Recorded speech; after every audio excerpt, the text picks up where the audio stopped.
worst possible thing you could say when you walk into a car dealership. I spent 5 years with Mercedes-Benz, 5 with General Motors, and the worst thing a person could say when they walk in is, if you could just get me to this payment, we got a deal. So your loan's probably still like 19, which means you got to pay to get out. You're upside down. It's called negative equity.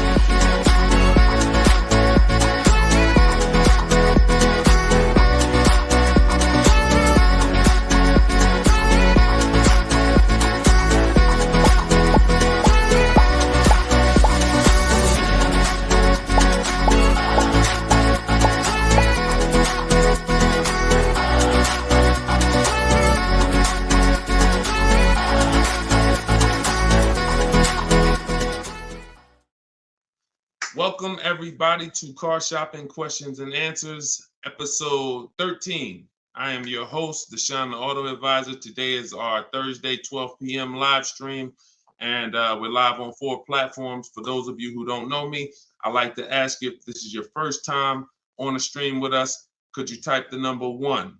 Can you type the number 1 if this is your first time on a stream with us? And to those who've come back, if you've been with us before, could you type the word welcome to all the people who have been with us before? Welcome, and welcome back to those who've been with us. So for those of you who don't know me, my name is Deshone. I'm publicly known as Deshone the Auto Advisor. I spent 14 years in the car business, 5 with Mercedes-Benz, 5 with General Motors. Now, since the pandemic, I've devoted my time to showing everyone willing to listen how to get below market car deals, purchases, leases, new cars, used cars. And we do that by getting bids. We stop negotiating and we get bids. And that's how we get below market deals that other people are not getting. So I'm the author of Cars from Home, the new digital book, 7 Steps to Saving Time, Money, and Avoiding Dealerships. I'm going to show you what it looks like. Boom. That's the cover. And we're rated 4.94 on Goodreads.com. You can get yours for 75% off for the next 30 minutes. You'll see when you visit my TikTok bio or my Instagram bio or the link in the comment section that we have for you on YouTube and Facebook that there's a timer. The book is normally $97, but you can get your copy for $24 as long as you get there before the 30 minutes is up. So I would suggest you get it and come back and join the broadcast. So my man Dolan is moderating in the background. You guys can start typing your questions and we will start to answer them one by one. We'll be on for about an hour and we'll try to get through as many questions as we can in that time. All right, Dolan, once you have the first one, feel free to throw it up. Okay, and shout out to y'all on TikTok. Could y'all tap the screen if you're gonna spend a little time with us? Run those likes up like y'all always do. I appreciate you. And if you're on Facebook or YouTube, if you could hit the like button, it means a lot. It tells the algorithm we're talking big money over here, and they'll send more people who need this. This one's from Instagram. When buying used, is it wise to buy from a small lot? I'll take any, listen, as long as you've screened it down. When you screen down your used cars, first of all, when we're shopping for used cars, you want to be on every marketplace. You want to be on every marketplace that has used cars. I always compare this to like buying a TV. If you were buying a TV, you're not going to just go to Amazon. You're going to go to Walmart.com. You're going to go to Best Buy. So we want to be everywhere there's a car. And now, once you do that, and those sites we use, this is called my multiple marketplace strategy. We use Carfax.com, CarMax.com, Carvana. Don't get any ideas, because even if they're overpriced 90% of the time, they still may be the best deal 10% of the time. Most times CarMax is overpriced. Most times Carvana is overpriced, but that's not all the time. I always say Best Buy is usually overpriced for electronics, but every now and then they have the best price. So if you're not looking at them, you miss opportunities. So we use CarMax, Carvana, Driveway, Carfax.com, Cars.com, Auto Trader, Car Gurus, and eBay Motors. We're looking at all of those marketplaces, and then we're going to narrow it down. So once we narrow it down, first thing we're narrowing it down on is title history. We don't want frame damaged cars, salvage title cars, flooded cars. Title has to be right. Based on Carfax, you can use auto check, but the only reason I don't like using auto check is because we need the service records. And service records is what's the important part when you're narrowing down. You need service record that shows on Carfax. And the last thing we let narrow it down based on is accident history. Some people do no accidents. Some people say, listen, there's different accidents on the Carfax. Let's talk about that for a quick second. You'll see minor accident. You'll see accident, vehicle was drivable. Good sign. That means it could have been a fender bender. They drove away. Then you might see vehicle towed. Red flag for me. You might see airbags deployed. Red flag. So whenever you see vehicle towed, just know that was a serious accident enough to where the vehicle couldn't drive away from. So that's what we narrow it down to. Now, when I'm narrowing this down, I'm not looking at who has the car yet. It could be a small lot. It could be a major franchise. Doesn't matter. Okay. If y'all gonna spend some time with us on TikTok, can y'all tap the screen every couple minutes and keep running those likes up? Appreciate y'all. Shout out to the new people. And if this is your first time on a broadcast, type the number 1. Type the number 1. Yeah, we live, Skinner. All right. If you don't see the banner above me, that means we're live. Whenever you guys see the banner, that means you're watching one of the replays, because we replay and rebroadcast these shows all day long so that everybody can see them. When you can't finish them, you're at work, you want to tell your friends, family about them, they can catch them pretty much any time of the day on all our platforms. But whenever you don't see the banner, which tells you when we're live, then we are live. All right. So that's that. Shout out to the first time people. But that's how we're going to narrow it down. I'm less concerned about where the car is. If it goes through that process and has great title history, great service records, great accident history, I'm open to it. Okay. Now, another one from Instagram. All right, Instagram with the questions. Today, when buying used, is it wise to buy? Oh, that's the same question. How do you get the original window sticker? We'll get it through the Carfax. We'll get it through MaroneyLabels.com if we're going to pay for it. I think there's a site called Get Clutch. I have a link. I have a link in my book, because every manufacturer doesn't do it. So every manufacturer doesn't do it. Some have agreements with Carfax and they put the window sticker on the Carfax. Some of them you got to buy it separately. But if I'm narrowing it down to 5 cars, see, we got to start looking. We got to start looking at car buying like house buying. We really do, because for some reason people are very comfortable protecting themselves. And explain this to me. Why is it people are very comfortable protecting themselves when it comes to cars? I mean, houses, but not cars. So if we'll get a $600 home inspection to tell us if we should buy the home or not. You get what I'm saying? There are things we pay when we're about to spend $2 or $3 or $4 or $500,000 on a home. But when it comes to these small things that help us guarantee the best car deal and below market car deals, we want to do everything for free. So that's up to you. A lot of it can be done for free, but if I can't get a window sticker and I got to pay $5 for it, once I narrow it down to my top 4 choices, I pay the $20 to get the original window stickers. I'm getting it. I don't care how you get it. I got a couple resources in my book on how to get it, how to get free Carfaxes, but literally I'm getting the window sticker because I'm not buying a used car without seeing the original window sticker, because you don't know what you're saving. You do not know what you're saving. And anybody who's buying a used car without knowing what the original price was, it's impossible to know how good of a deal you really got. So, all right, go ahead, Dolan.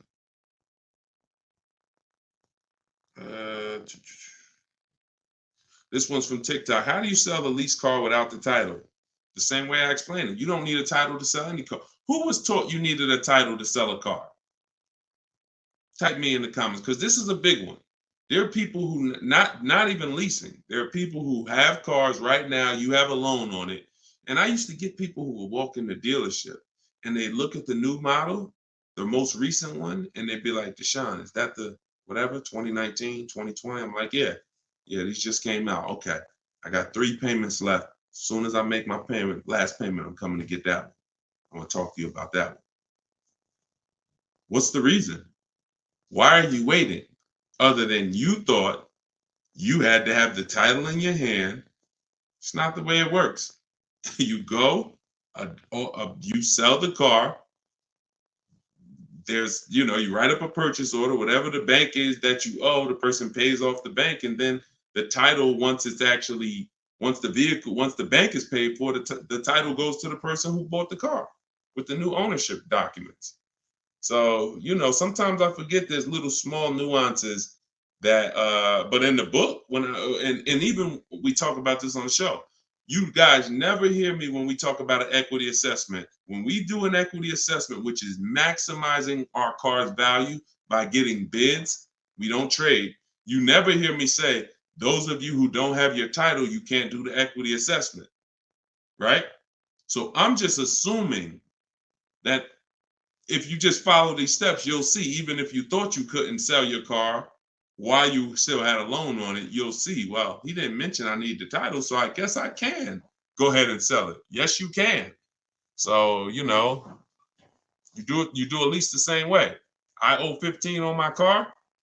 Buyer offers me 19, pays the 19, pays off the 15 directly, sends 15 to the bank. And example, let me give you a real life example instead of a story. When I went in, after I sold my Jeep, that was back when the pre-owned car market was very hot, once in a lifetime market. And I went in and I owed my payoff was whatever my payoff was. I went in. They made the highest offer. That's why I was there. I got all these bids. CarMax made me the highest offer at the time. I went in. They paid $20-something thousand or whatever my payoff was, and they gave me a check for $8,900. So it's the net amount. So whatever the offer is, the amount you owe the bank gets paid off, and the surplus gets paid to you. That's the equity assessment. And for those of you who don't owe any money on your car, all the money goes to you. But yeah, I mean, I don't know where we picked that up at. I don't even know where the origination of that one, quite honestly. How I do know where some things originate, but I don't know how we got to the, you know, we had to have the title in our hand before we could sell our car. So yeah, let me, you know, you don't need it. Go ahead, Dolan. And for those of you who are not familiar with the equity assessment process, I'm sure we're going to talk about it on this show because it becomes a pretty common question. So, you know, we'll get to that, I'm sure. Go ahead. Jay, what's up? This is from YouTube. How do I go about getting pre-approval with good credit? I know the car I want. Then we don't really get pre-approvals. And I'm going to tell you why. Pre-approvals, first of all, there's something called restricted pre-approvals that we want to stay away from. See, all of this became, look, every time the public does something, the car business responds to it. And they usually respond with stuff that's garbage because they're trying to capture you and take away your ability to shop. So what ends up happening is the buzzword for the last 3 years probably has been pre-approved, get pre-approved, right? Right? That's been pretty much a hot topic. So the banks just decide what we're going to do is start marketing that we'll pre-approve you. But there's 2 ways they're pre-approving you, and they're both trash. One is we'll pre-approve you to shop with our dealer group. It's Capital One, our dealer network, Drive Time, Carvana. You're pre-approved, but you can only shop here. Well, you're going to hurt yourself because what they're trying to sell you on is this variety. And understand something. Variety doesn't drive down prices. Now we're getting ready to get deep. Hopefully y'all can follow this. It's early. Hopefully you have some coffee and your mind is clear. This is serious financial conversation, but it's simple. If you walk into the Doritos factory and all they have is Doritos, there's no incentive for them to not make them all $7 a bag because it's all Doritos. You got a bunch of variety. You could have 100 flavors.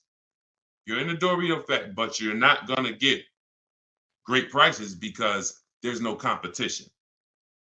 So whenever you see Carvana says we have 50,000 cars to choose from, variety. Whenever you see, you can shop from our dealer network of, you know, X number of dealers. Any one of those dealers you can shop from, variety. That does not drive down prices. That's meant to control you. Think about the Dorito factory. You're walking around CarMax, oh, you got lots of cars here, but you're still in the Dorito factory. They're all one company that's setting the price. What drives down the price is competition. Competition is what drives down the price. So when these I have a whole section in my book on this, restricted pre-approvals. We stay away from them because they're meant to funnel you into somewhere so that you can actually do business with this person instead of doing what we do, which is shopping wide. If you're shopping for a used car, you should not be limited to anybody. You just heard the first question on the show talking about will we buy a used car from a small lot. We buy a used car from whoever within 100, 150 miles of us has the absolute best value, best price, on that used car, highest discount from the original new price. That means you're not going to limit me and tell me where I can buy it. So if pre-approvals were designed to do that, then we'd be good. If pre-approvals were designed to let you go shop anywhere, then they'd be good. That's the first bad part about pre-approvals is the restricted pre-approvals. And again, I'm going to tell you why we don't do it, and I'm going to tell you what we do. So the second thing that's bad about these pre-approvals that's being marketed is they want to do a hard pull on your credit. So now we use a strategy that I created called the bank bidding war. The bank bidding, everything we do is a bid because you're not going to save the most money possible unless you're getting bids. Okay? So if you want to guarantee that you paid the lowest price on any item, it's always through a bid. It's always through multiple offers. And the opposite is true. You want to have buyer's remorse? You want to always wonder if you could have paid less? Don't get a bid. Don't get multiple offers. So when they're asking for a hard pull, what we're doing is we're avoiding that because this is the way the bank bidding war works. You are allowed, I am allowed by the credit bureaus to have multiple people run our credit with a hard pull as long as it's within a certain time period. And the way we do it, it only takes us 2 days. They give you 14 to 45 days, but this only takes 2 days the way we do it. So a hard pull on your credit will drop your credit score X number of points. Let's just say 10 points. Now, if you do the bank bidding war correctly, you could have 20 hard credit pulls on your credit and it drops your credit score the same 10 points because this is called rate shopping, not car shopping. And many people get this wrong. Many people get this wrong because you got to come out of you cannot open up the rate window first by letting anyone access your credit with a hard pull. First of all, again, we don't want to rush when we shop. We don't want to rush when we shop. So if somebody gives you a pre-approval and they say, okay, you literally, now you did a hard credit pull, now go find your car, and then you only have 30 days before that pre-approval expires, what's going to happen? If you know the bank only gave you 30 days, now what are you trying to do? You're rushing yourself, right? You trying to find a car, day 28, you starting to feel a little desperate, right? That's not what we want. That's what the banks want. That's what the dealers want. That's not what we want. So now that's why we do not let anyone access our credit with a hard pull until after we find our car. So once we find the dealer that wins the bid, and if some of you are new to the show, you're like, Deshone, what's all this stuff you're talking about bids? It's called saving money. Okay? Come into our world. Okay? Step out of the world that you've been in, which is negotiating to try to get money off with cars when you don't do that with any other item. No other item do you go in and say, yo, take all this money. You don't do that on Amazon. You don't do that with TVs. You don't do that at the grocery store. None of that. So you shop for cars the way you shop for nothing else. And that's what the people who are listening to me who are like, Deshone, I want to save all the money. You locked in. So if you that person, type locked in. If you're that person, if you like Deshone, forget everything else. I want to learn a new way. I'm done with this old way. Type locked in. So this is what you're doing. You are going to go get bids. get your offers on your new car or your used car or whatever you're shopping for. Once you find the one that is the best, now you're going to get the paperwork, a buyer's order, come home, and you're going to let these banks, credit unions, online lenders access your credit with a hard pull. And many of them need you to have a car before they'll even give you a loan term. Sometimes you'll reach out and you'll say, hey, I'm looking to try to get, a pre-approval, see what your terms are, see what your rates are. They'll say, okay, well, what car? What car do you have? And you're like, well, I don't have a car yet. That's why I'm calling you first.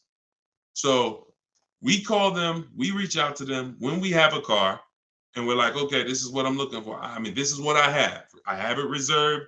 I left a deposit on it. I told the dealer I'm coming home to take care of my financing. I'll call them in 24 hours. Here's what I got. 2020 Mazda CX-5, 26,000 miles on it. Boom. What else do you need to know to give me a loan offer? So I'm doing this with 5 people from home. Then once that's done, I'm calling a dealer and saying, look, all right, this is the best offer I got. If you guys can beat it, you got the business. See, it's easy. If you're listening to me, you never got to lie. All of this stuff that people are teaching you, lying, hold back everything, we don't do that. Dealers enjoy the 20% of dealers that are the great dealers that have the best prices. They love doing business with us because they're competing to beat all their competition. We find them, and then we give them an opportunity to win our business. We don't say, oh, no, I'm not letting a dealer run my credit. That's bad strategy. Dealer has 7 to 10 banks that they give millions of dollars in loans to a month. Why would you not want a dealer to be seeing if they could beat your rate? The only problem is if you don't have a rate and you're letting the dealer be your first option, that's a problem. We don't do that. But that's the bank bidding war. So I haven't added it to my book yet, but when you get my book, you actually get the book, and I send you the bank bidding war blueprint. And for all of you who got the book, if you happen to have gotten my book before I came out with the bank bidding war, send us an email and we'll send you the bank bidding war, because I plan to add it to my book. I update the book. That's why I told you I made it a digital book, because I come up with new stuff, new websites come out, websites go out of business. I'm always updating the book. So with a digital book, I'm not charging you every time I update it. I just update the book and everyone gets it. So if you happen to have the book and you don't have the bank bidding war, definitely connect with us by email and we'll get you the bank bidding war, because I just released it within the last couple weeks. But yeah, that's the bank bidding war. And that's how you leave never asking. You should never be asking, what's a good rate right now? How much is too high of an interest rate? These are all questions you ask because you don't get bids. You don't know how to get bids. Once you start getting bids, you never ask these questions again. You'll leave knowing, man, I had like 15, 20 people competing for my rate. I know I got the best rate. That's the name of the game. All right, go ahead, Dolan. Shoot the next question up. We are live, y'all. This is our Thursday, 12 p.m. show. You're not watching the rebroadcast unless you see the banner up top, then you're watching it. But we're live right now. Okay, Donna from Instagram. How do you ensure the car seller makes a decent wage and gets a deal at the same time? God bless you. They make a decent wage if they win the bid and they sell you a car. It's too intricate for you to try to understand. No one's losing money here. This isn't a charity case. And so let me tell you something about me. I set up a system where people buy cars in 60 to 90 minutes. So I know a lot of you think that I'm all for the public, which I am, but I'm also for the 20% car dealers. So I had to set up a system where both people win. The 20%. 80% can't survive in the world we're going to create. 80% can't win because they're not going to compete. They're going to give you high prices. All good. That's great. But the 20%, what we didn't like is spending so much time with people who don't even know a deal, don't know, like you're questioning every single thing because you don't have enough information. That's why. So you're nervous, you're defensive, hard to help you. I'll be sitting down with somebody, I'm sitting down with a customer and I'm making them an offer with a deal, and my manager is hoping they don't take it just because he doesn't want to sell the car for that cheap. But we're making them that offer, they're still questioning it because they don't have bids. So this created, this created nightmare situations for good car salespeople and horrible experiences for you. So with my system, you're online. The only time you're in a dealer is for 20 minutes to test drive the car. So when a person sells a car, if they're going to make a flat commission because they had to give away, there's something called a flat commission where you didn't make a lot of profit. I'd rather make it in 20 minutes. So the car salespeople who win our business love us. They love, all of these people that you see, and you guys know, I will share these people. I share everybody. Look, Tiffany, who used the book, she got $6,000 off of her Mazda just a couple days ago. That is, she didn't spend more than 20 minutes with the salesperson. I don't even know if that's the person she test drove the car with. It might not be. So this person who won her business literally is going to spend maybe 30 minutes with her total. So what? He's not making a huge commission. If he ends up making $150 flat, he'd rather, and I've asked car salespeople this over my years of educating the public on how to shop from home. I said, let me ask you a question. Would you rather, y'all being stingy with the likes on TikTok? Can we tap the screen if y'all spending time with us? Thank you. Can we tap the screen? Can we share? We ain't asking for money. We asking for just tap the screen if you're enjoying the show. All right. Don't let me listen. I'll be getting them. Thank y'all. Appreciate you running it up. So when you see that, I appreciate you wanting dealers to make money. But the best thing you could do if you really want good dealers to be okay is learn how to shop from home correctly so you can stop wasting people's time. So you can stop being with people for 2 hours, 3 hours, 6 hours that you don't buy a car from. That's really what I want you to do, because when you learn how to get cars in 60 minutes from home, car salespeople are going to love you. Because even if I didn't make a huge commission of $1,000 or $800 or $1,500 on this particular deal, that's okay. And $1,500 commissions are very rare. You had to make a lot of profit on the deal, 10 grand profit probably. Bring home 20%. Now you got to make probably 7 grand to 10 grand, profit, and people will make it. There are people who overpay. And so there's people who pay average prices and above average prices, but we don't pay either. So it's the time. I don't care if I make $150 with you if I only spent 30 minutes with you. And the only way you're doing that is shopping online. You're not doing that. I've tried. I think I was pretty quick. There were some people quicker than me, but I certainly tried to go into, and a customer knows what they want. Come on, man, Mr. Jones. I know what you want. We'll get this done very quickly. Hour and a half tops, 2 hours really tops, because you got the finance office. You got all this stuff that has to happen. We got to clean the car. So 2 hours is really, if on a quick deal. Most of them, 3, 4. How many hours you guys spend picking up your cars? Be honest. How many hours did you put into your last car purchase at the dealership? Throw some numbers out. Look, Lexi, baby, 4. Look, throw some numbers out. Okay, people don't what? We don't want to be honest. How many hours? Sometimes maybe I'll ask how many days did you put into your last car deal? Have me in there about an hour. That's quick. You must have did a lot before. Half the day, Thomas. That's more like it. Thank you. Thank you. Thank you to everyone willing to shit. And I had to come back the next day still. Thank you. Okay? So yes, I talk a lot about money. Look, 6 hours. Poobie Bear on Instagram. 6 hours. 4 hours. So no one that you're seeing here, I'll run down the list. Boom. Not only are these people saving all the money. Look, $690 a month on Totes BMW. Greg, $527 a month, his $56,000 Kia truck. Look, Danielle, $550 a month for her Audi. Not only are they saving all the money, they're not in the dealer more than 30 minutes.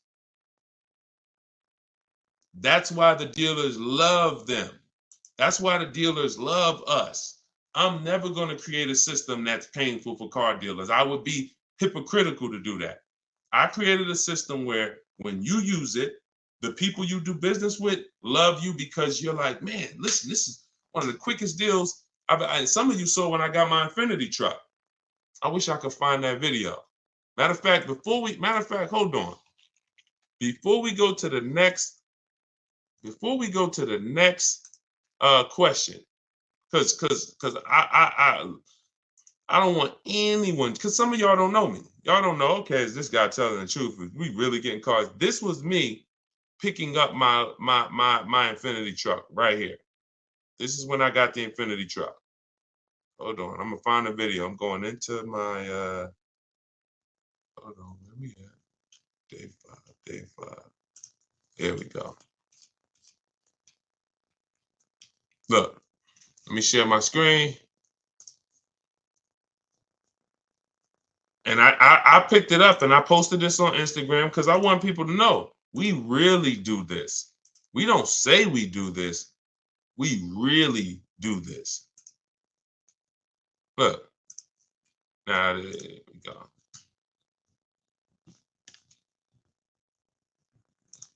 All right, skip that. Oh, here we go.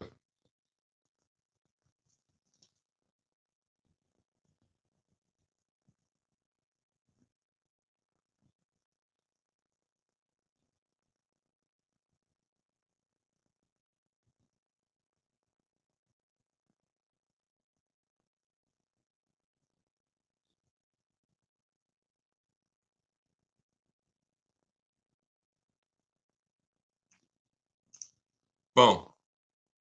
Do we understand? I know y'all can't see it on TikTok. You got to watch the rebroadcast because we're live on TikTok. We stream live from the device. Do you understand? This is not a game. This is not a game. If you when you learn that you've been conditioned to think that somehow spending time on my car deal means I saved all the money. No, it doesn't. No, it doesn't. Looking at multiple options, multiple offers while you sit at home, knowing how to screen those offers down so that you know you got the below market prices. Looking at 5 offers on new cars and leases minimum, 5 offers minimum because 80% of dealers are overpriced. This is what guarantees below market prices. You don't need to be in a dealer to get that. In fact, there's no way for you to get it in a dealer. I will be so bold to make the statement, and I'll just ask you, if you think you can get it, when you get your car, bet me $500 that I can't get a better price than you. That's what I'm saying. Bet me $500 when you get your car, any car you get, if you don't use what I'm teaching you, if you tell Deshone, all that stuff sounds good, getting bid, but I want to do it my way. Bet me $500 that I can't find a much, much better deal than you as soon as you get your car. I'm willing to put the money up because I know bids is what gets us these prices you guys see on the shows. Bids is what allows people to come in and save money. Okay? Did y'all see that? Could y'all hear that? Let me know, could y'all hear that when I was playing that? Were y'all able to hear that when I was playing it? Before I move on to the next question, before I have Dolan pulling the... Why didn't y'all say something? See, we got too many people on here. We got too many people on here, y'all, for y'all to let me play an entire 1-minute video and not say you couldn't hear it. All right. Yeah, I don't know what to do. All right, listen. It is what it is. What I asked the guy was, how much time did we put into the whole process? He said 45 minutes. I said, take the test drive out of it. Take me and Monique test driving out of it. How much time did we spend? He said 20, 25 minutes top. Come on, lock in, y'all. Lock in. Go ahead, Dolan. Throw the next question up. Instagram. How do you tell the dealership you want to take the car to mechanic before purchasing? You don't. Dealership's not going to let you take the car to a mechanic before purchasing. It's too much liability. If you crash the car, if it has an accident, mechanic messes up the car, only thing you could do is have a company like yourmechanic.com come and meet you at the dealer. That's why whenever I'm buying a used car, I'm not taking it the same day. DJ Flay, I thought it was a silent film. This is hilarious.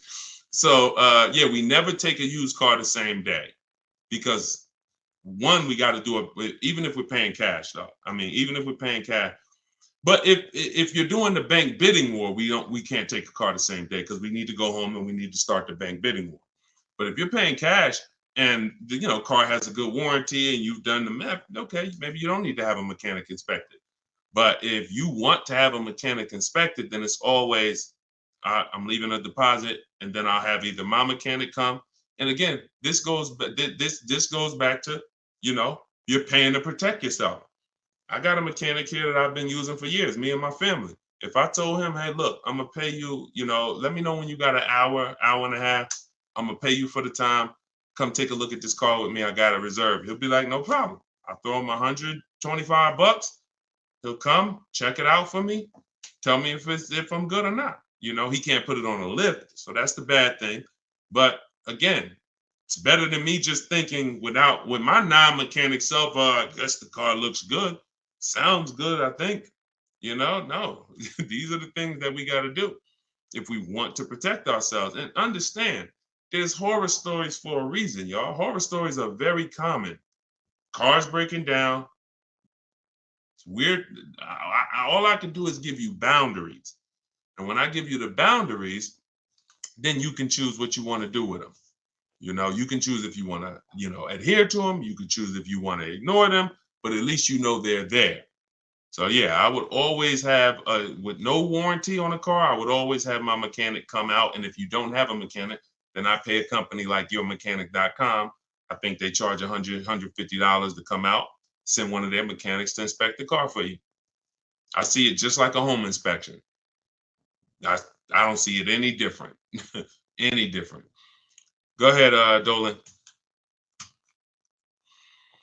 Okay, I had a financial advisor tell me get rid of my car. I did.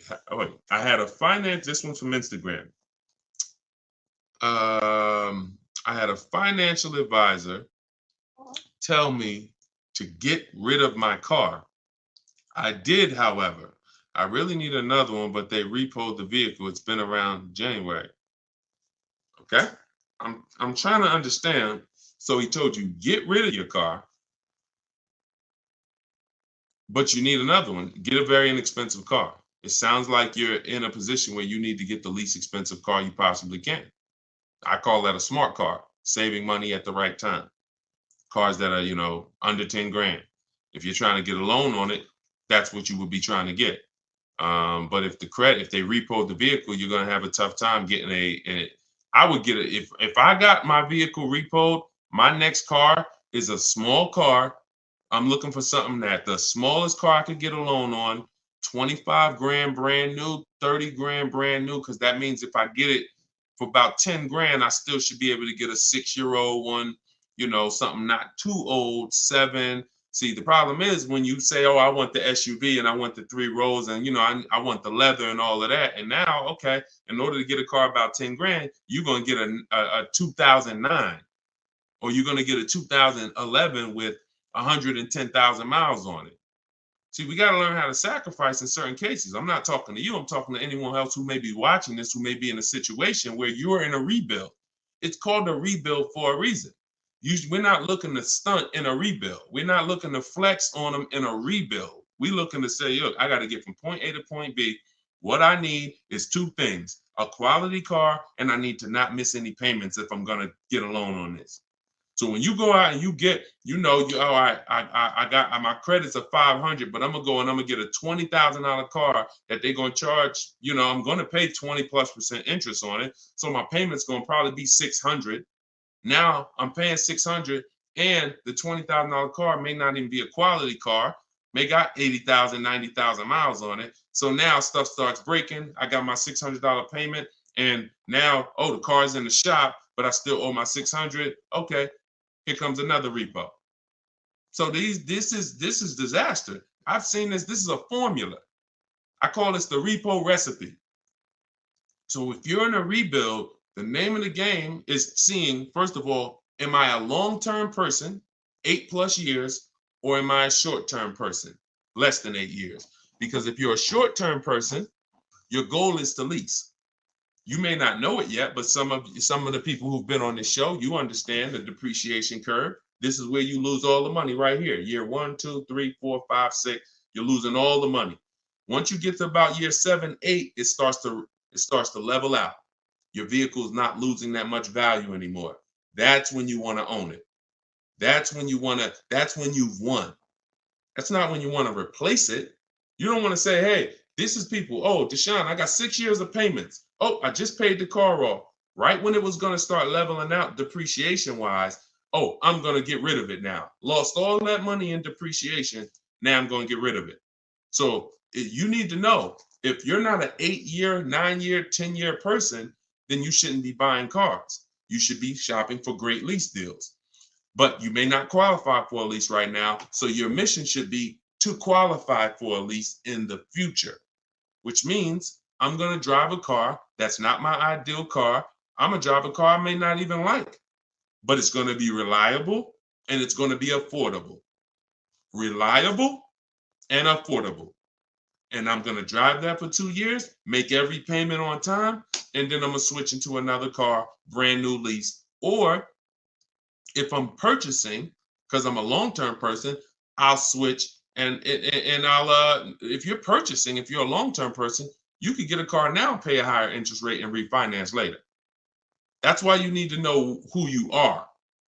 But if you're a long-term person, 8+ year person, you could get a great car, reliable, and then refinance the loan. But you got to know who you are, because I see tons of people all around this country in here who are not in a position where their credit is good, but you have not come up with a goal and understood leasing. So what you're going to end up doing is financing a very expensive car, 20, 30 grand, and you're going to end up with a lot of negative equity. And every time you go to change your cars every 3, 4, 5 years, you're wondering why you have all this negative baggage and why your payments keep getting higher, your cars keep getting lower in quality. And that there's a reason for that. That's the reason. I just explained to you the reason. It's like a snowball that you're rolling that's against you, versus what I'm telling you to do is to have a plan so that you know, all right, I can't qualify for a lease right now, but in 2 years I will. So I'm gonna make sure I'm not gonna do anything right now that's gonna mess up my chances of getting a lease in 2 years.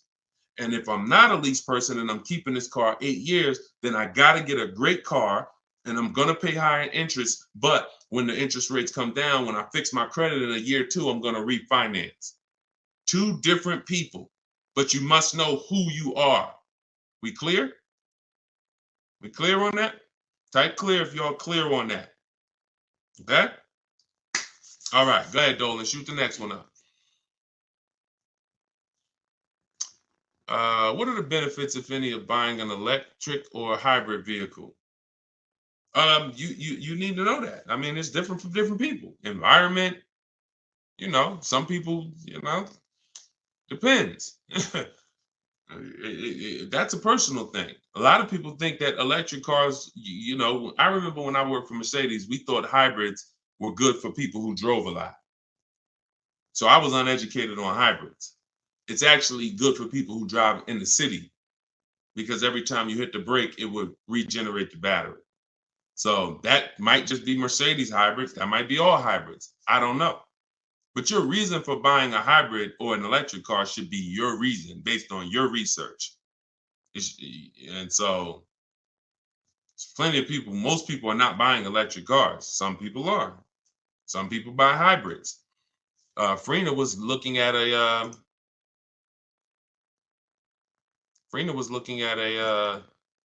Jeep Grand Cherokee, and she was looking at a Jeep Grand Cherokee gas version. And I remember she hit me and she said, Deshone, the dealer that made me the best offer on this Jeep Grand Cherokee gas, it was like a 1.2% lease. And she said, he's saying, and that was the lowest bid out of all the bids she got. 1.2% lease. And she said, but he's saying he might have he's saying he could do a better deal on this other one, which is a hybrid. And she said, what do you think? Because she's in a private group. Everybody who wants to know about, my private group, you want to attend my free masterclass, it's in the comment section. You can attend my free masterclass. It's an hour long. It's called Everything You're Doing Wrong, Buying, Selling, and Leasing Cars. And it's in my TikTok or Instagram bio. You can go and you can attend the masterclass if you want to find out more about my private group and my coaching program. But she said, so do you think I should just like have him like rework the deal? I said, look, if you're going to switch cars, pay attention, y'all, this is very important. Even though he won the bid on the gas version, you want to make sure you rerun the bids on that car. She said, okay, because she said, based on what he's telling me, he could get me to like 1% on the gas, on the hybrid one. I said, okay, run the bids. She hit me 24 hours later. She said, you're not going to believe this. Lowest offer I got on the hybrid version is 0.88. Showing the deal right now. That was $579 a month. $66,000 truck. $579 a month. No money out of pocket. So if you don't rework the deal, what question was I answering that I got on that? What question was I just answering? Oh, there we go. Thank you. Thanks, Dolan. My man Dolan coming through for me. So she didn't have a preference necessarily of hybrid. That opportunity presented itself. All hybrids don't have incredible programs. So I think you make the decision, Natalie, on what you want, and then you shop the offers on that car. That's it. It's so many cars out here, y'all. It's hundreds of cars to choose from. Pick the one that you like, get the offers on them. And spend your time shopping. If you're getting a new car or a lease, you should be out test driving. This is the fun part. Eventually getting bids, that'll be fun for y'all because you'll be in control. But, for your first time, you're still going to be a little nervous. But the fun part is really getting in the car and going and test driving. All right. And going to another dealer, test driving. You're about to make a $40,000, $50,000 decision. Some of you more, some of you $80,000. You're buying luxury cars, $100,000 decision. Take a day and go and drive these products that they're spending millions of dollars on, hoping you would at least come test drive. I've had people that's like, oh, I want the Honda Pilot. Oh no, the girl said, I want the new Honda CR-V hybrid. I like the look. I said, did you drive it? Nah, but that's what I got my eye on. I said, go drive it. Once she went and drove, that's why we have a whole step in our process for this called shopping, not buying. She went and drove it. She said, yo, you know what's crazy? I like the look, but I ain't like the way it drove. I said, that's why it's important. Imagine if you would have did your whole deal online, got the thing delivered. Now in 3 months, you sitting here like, you know what? I don't really like this. So don't discount your shopping experience, especially because using it our way, you only did 20 minutes. Don't talk numbers. Keep that rule in mind. That's in my book. Those of you who have my book know this. We don't talk numbers. Those of you who are like, what book are you talking about, Deshone? My new digital book, Cars from Home, 7 Steps to Saving Time, Money, and Avoiding Dealerships. That's where I'm teaching out of. Everything on this show is what I'm teaching out of that book. And you can get your copy for 75% off. It's normally $97. You'll get it for $24 in my TikTok bio, as long as you get there before the 30 minutes expires. Also in my Instagram bio, click that website, and then on Facebook and YouTube in the comment section. And if you happen to be watching us on TV, you can scan this QR code right here with your mobile phone and get yours for 75% off.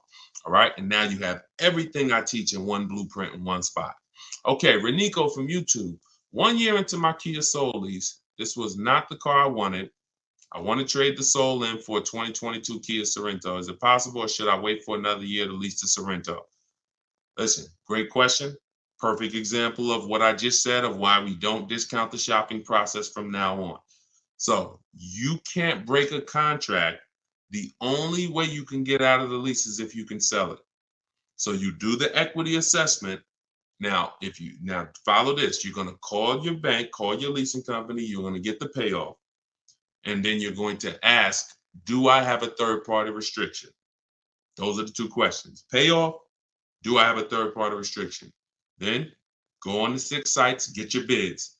Carvana, Kelly's Blue Book Instant Cash Offer, CarMax, AutoNation, Sell My Car, Car Guru, Sell My Car, Driveway.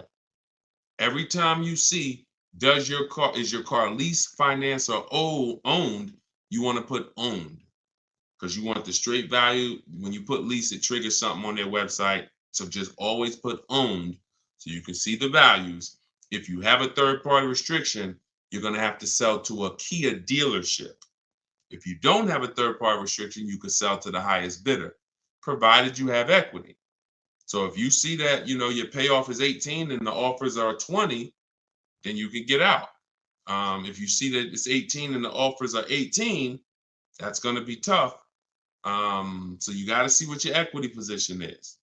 That's the main thing. And what I do is you just wait and you just look.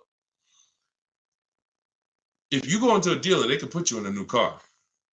So if there's no doubt, like you can literally go in, they'll just stretch you out into a long loan on the Kia Sorento. You're going from a lease to buy. So I assume you're going to be keeping the Kia Sorento for at least 8 years. If not, you should be leasing, not buying. But I'm just going to assume you're not going to break the 8-year rule. If you don't know about it, we talk about it all the time on this stream. People who are not keeping their cars 8 years, you are overpaying by thousands of dollars by not getting great lease deals.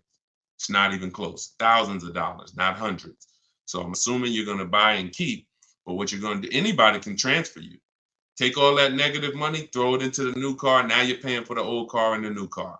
You got the new car, but so if you got a 5-year, 6-year loan, literally you're driving that new Kia Sorento, that 2022, and that is in the actual, it's with you.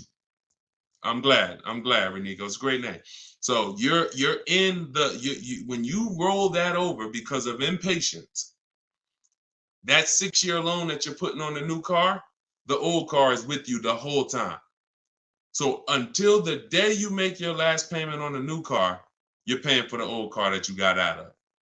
That doesn't make sense unless it's just a desperate scenario. So I would do what you said. Wait. If it doesn't make sense, do the equity assessment. If it doesn't make financial sense to get out, wait, coast in it. It's a brand new car. Listen, be ashamed if you had to drive around in a brand new car for the next couple of years. So just, but use it as a learning lesson to make sure next time you shop the way, you shop in a way that protects you from having to go through this again, because this is not what it should be. Okay. And it's not meant for you to replace a car this fast. It's expensive to do. There's penalties in doing this because the depreciation of a car is just too deep. It's just you lose 20% the first year. Doesn't matter whether you leased it, bought it, does not matter. So when you go and try to replace it, you're dealing with deep depreciation of what you got. And now you're like, oh, well, I'm tired of it. See, people who never do this are cash buyers. If you pay cash for cars, those are the only people that clearly understand this. If you are in pain, I have to work to help you understand this if you don't pay cash for cars. Because if you pay cash for a $30,000 car and then you said, you know what, I'm tired of it. Nah, this wasn't the car I wanted. And you brought it back to the dealer and they said, okay, well, look, I know you only had the car 3 months, but we can only give you 25 for it. You're like, wait, I only had 3. Yeah, it's a used car. It's been titled. You're not going to take that deal, right? No one's going to pay 30 grand, turn around and take 25 in 3 months. So, but what when you are getting payments and loans, it doesn't change. It's still, you paid 30, they're giving you 25, but they're financing it. So that loss of the 5 grand, it's hidden in the monthly payment. That's why it's all about, what do you want your payment to be? What do you want your payment to be? What do you want your payment to be? Because once you see that you're losing a ton of money in a short period of time, you wouldn't do this. So it's hard for people with payments to understand. That's why I have to make it clear for you. The depreciation doesn't lie. The unseen expense doesn't lie. So we don't want to replace cars in a year or 2 years. It's just not made for that. All right, but run the equity assessment, Renico, and see if that works out, and see if by chance you could break even and get out early. Okay, go ahead, Dolan, shoot the next one up.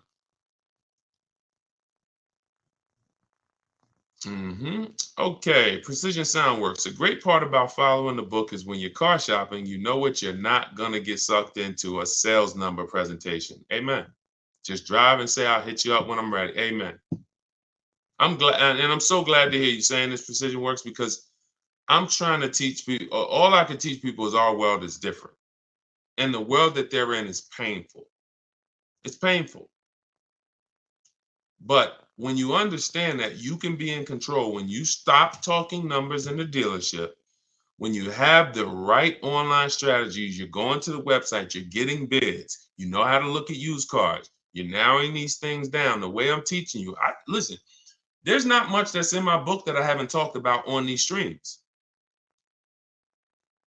There's not much that's in my book that I haven't talked about in my videos. The difference is it's step by step. So when you hear somebody who asks me about a used car, and then somebody asks me about a lease, and then somebody asks me about paying cash, and then someone asks me about, hey, how do I get the best loan? This is all different types of people. So you might be like, oh, this question is not for me. That question is not for me. So you have to piece it together. And if you can, God bless you. We're not holding back. But for those who are like, Deshone, I just want the step by step, no interruptions in the process, no confusion. That's my book. So I'm glad you're enjoying the Precision Work. Make sure you send me your deal so I can bring it onto the show whenever you get a car. All right, go ahead, Dolan. Okay, Marisol, YouTube. I'm looking to buy a 2025 model car. Am I able to negotiate the MSRP price? If so, how low should I start? 5% off. So you're new to the 80-20 philosophy. 80% of dealers are overpriced. So I'm saying this based on the fact that, you know, I have 1,600 people I've worked with in my coaching program, in my video course, and then I have probably 5,000-6,000 people that have gotten my book. So I have people from all around the country since 2021 sending me the deals they get, reporting me the deals, offers. So whenever you see, look, somebody like Greg, he said, offers the range. Hold on, no, it was Charles. Whenever we see the range 1.2 to 1.66, I always tell people, if you don't see a $3,000 to $5,000 difference between your offers, you didn't do it right. Because we get at least 5 offers because 4 are overpriced. So which means, and you don't know how bad they're overpriced. They could be $100 a month overpriced. They could be thousands, if they could be $3,000 overpriced, $5,000 overpriced. If you have some of these vehicles where they're marking them up, $5 grand, $10 grand over sticker, they could be $7, $10 grand overpriced. You don't know. You just know. We know 4 out of 5 are overpriced. That's the numbers. So if you are by chance going in and thinking, I'm going to negotiate based on any made up number in my head, you're going to lose because you just don't know what the bottom is. You don't know what the bottom is. Feeling for the bottom is a bad way to go because you're never content. You always question, was that really the bottom? You think we could have did better? And you have no price assurance, which means if I said, listen, Marisol, you just got your vehicle, bet me $500 that I can't find a better price vehicle in 48 hours. You wouldn't take the bet. No price assurance. So what I want you to do is just scrap that whole strategy. And I want you to focus on driving the car, make sure you like it. Once you decide you like it, we're going to get 5 offers. You could do this your way by calling. You want to talk to sales managers, ask them, hey, I need 5 offers because 4 are going to be overpriced. That's just it. 80% of dealers are overpriced. 80% of dealers sell for all the money they possibly can. 80% of dealers don't want to compete with their competition. 80% of dealers are not going to go below a certain price. That's them. 20% is who we focus on. The 20% of dealers that want to compete, 20% of dealers that beat all their competition, 20% of dealers that save us all the money. And there is no way for me to tell you what that number is going to be because it's vehicle specific. When you get bids, look at Sean. I use Sean for an example. Sean got a $20,000 discount on his F-150 Lightning. That was his best deal. Over 20, look, $73,000. And you see, he revealed, he didn't know it was a $15,500 rebate, but the dealer, the 20% dealer that made him this offer, told him that. He didn't see that from all dealers he got offers from. Every dealer is not going to tell you all the rebates or if there's a rebate. He got another $4,900 from the winning dealer, and that was the deal. Kimberly saved $20,000 from her Maserati. Look, $86,000. The selling price was $66,261. That's 20 grand. Now, in the case of Eddie got a new Toyota Camry hybrid. He got bids, all the bells and whistles. He said, I was able to get everything I wanted plus more, $2,086.83 under MSRP. That was his best bid from reaching out to multiple Toyota dealers. $2,086 under MSRP. It depends. It changes.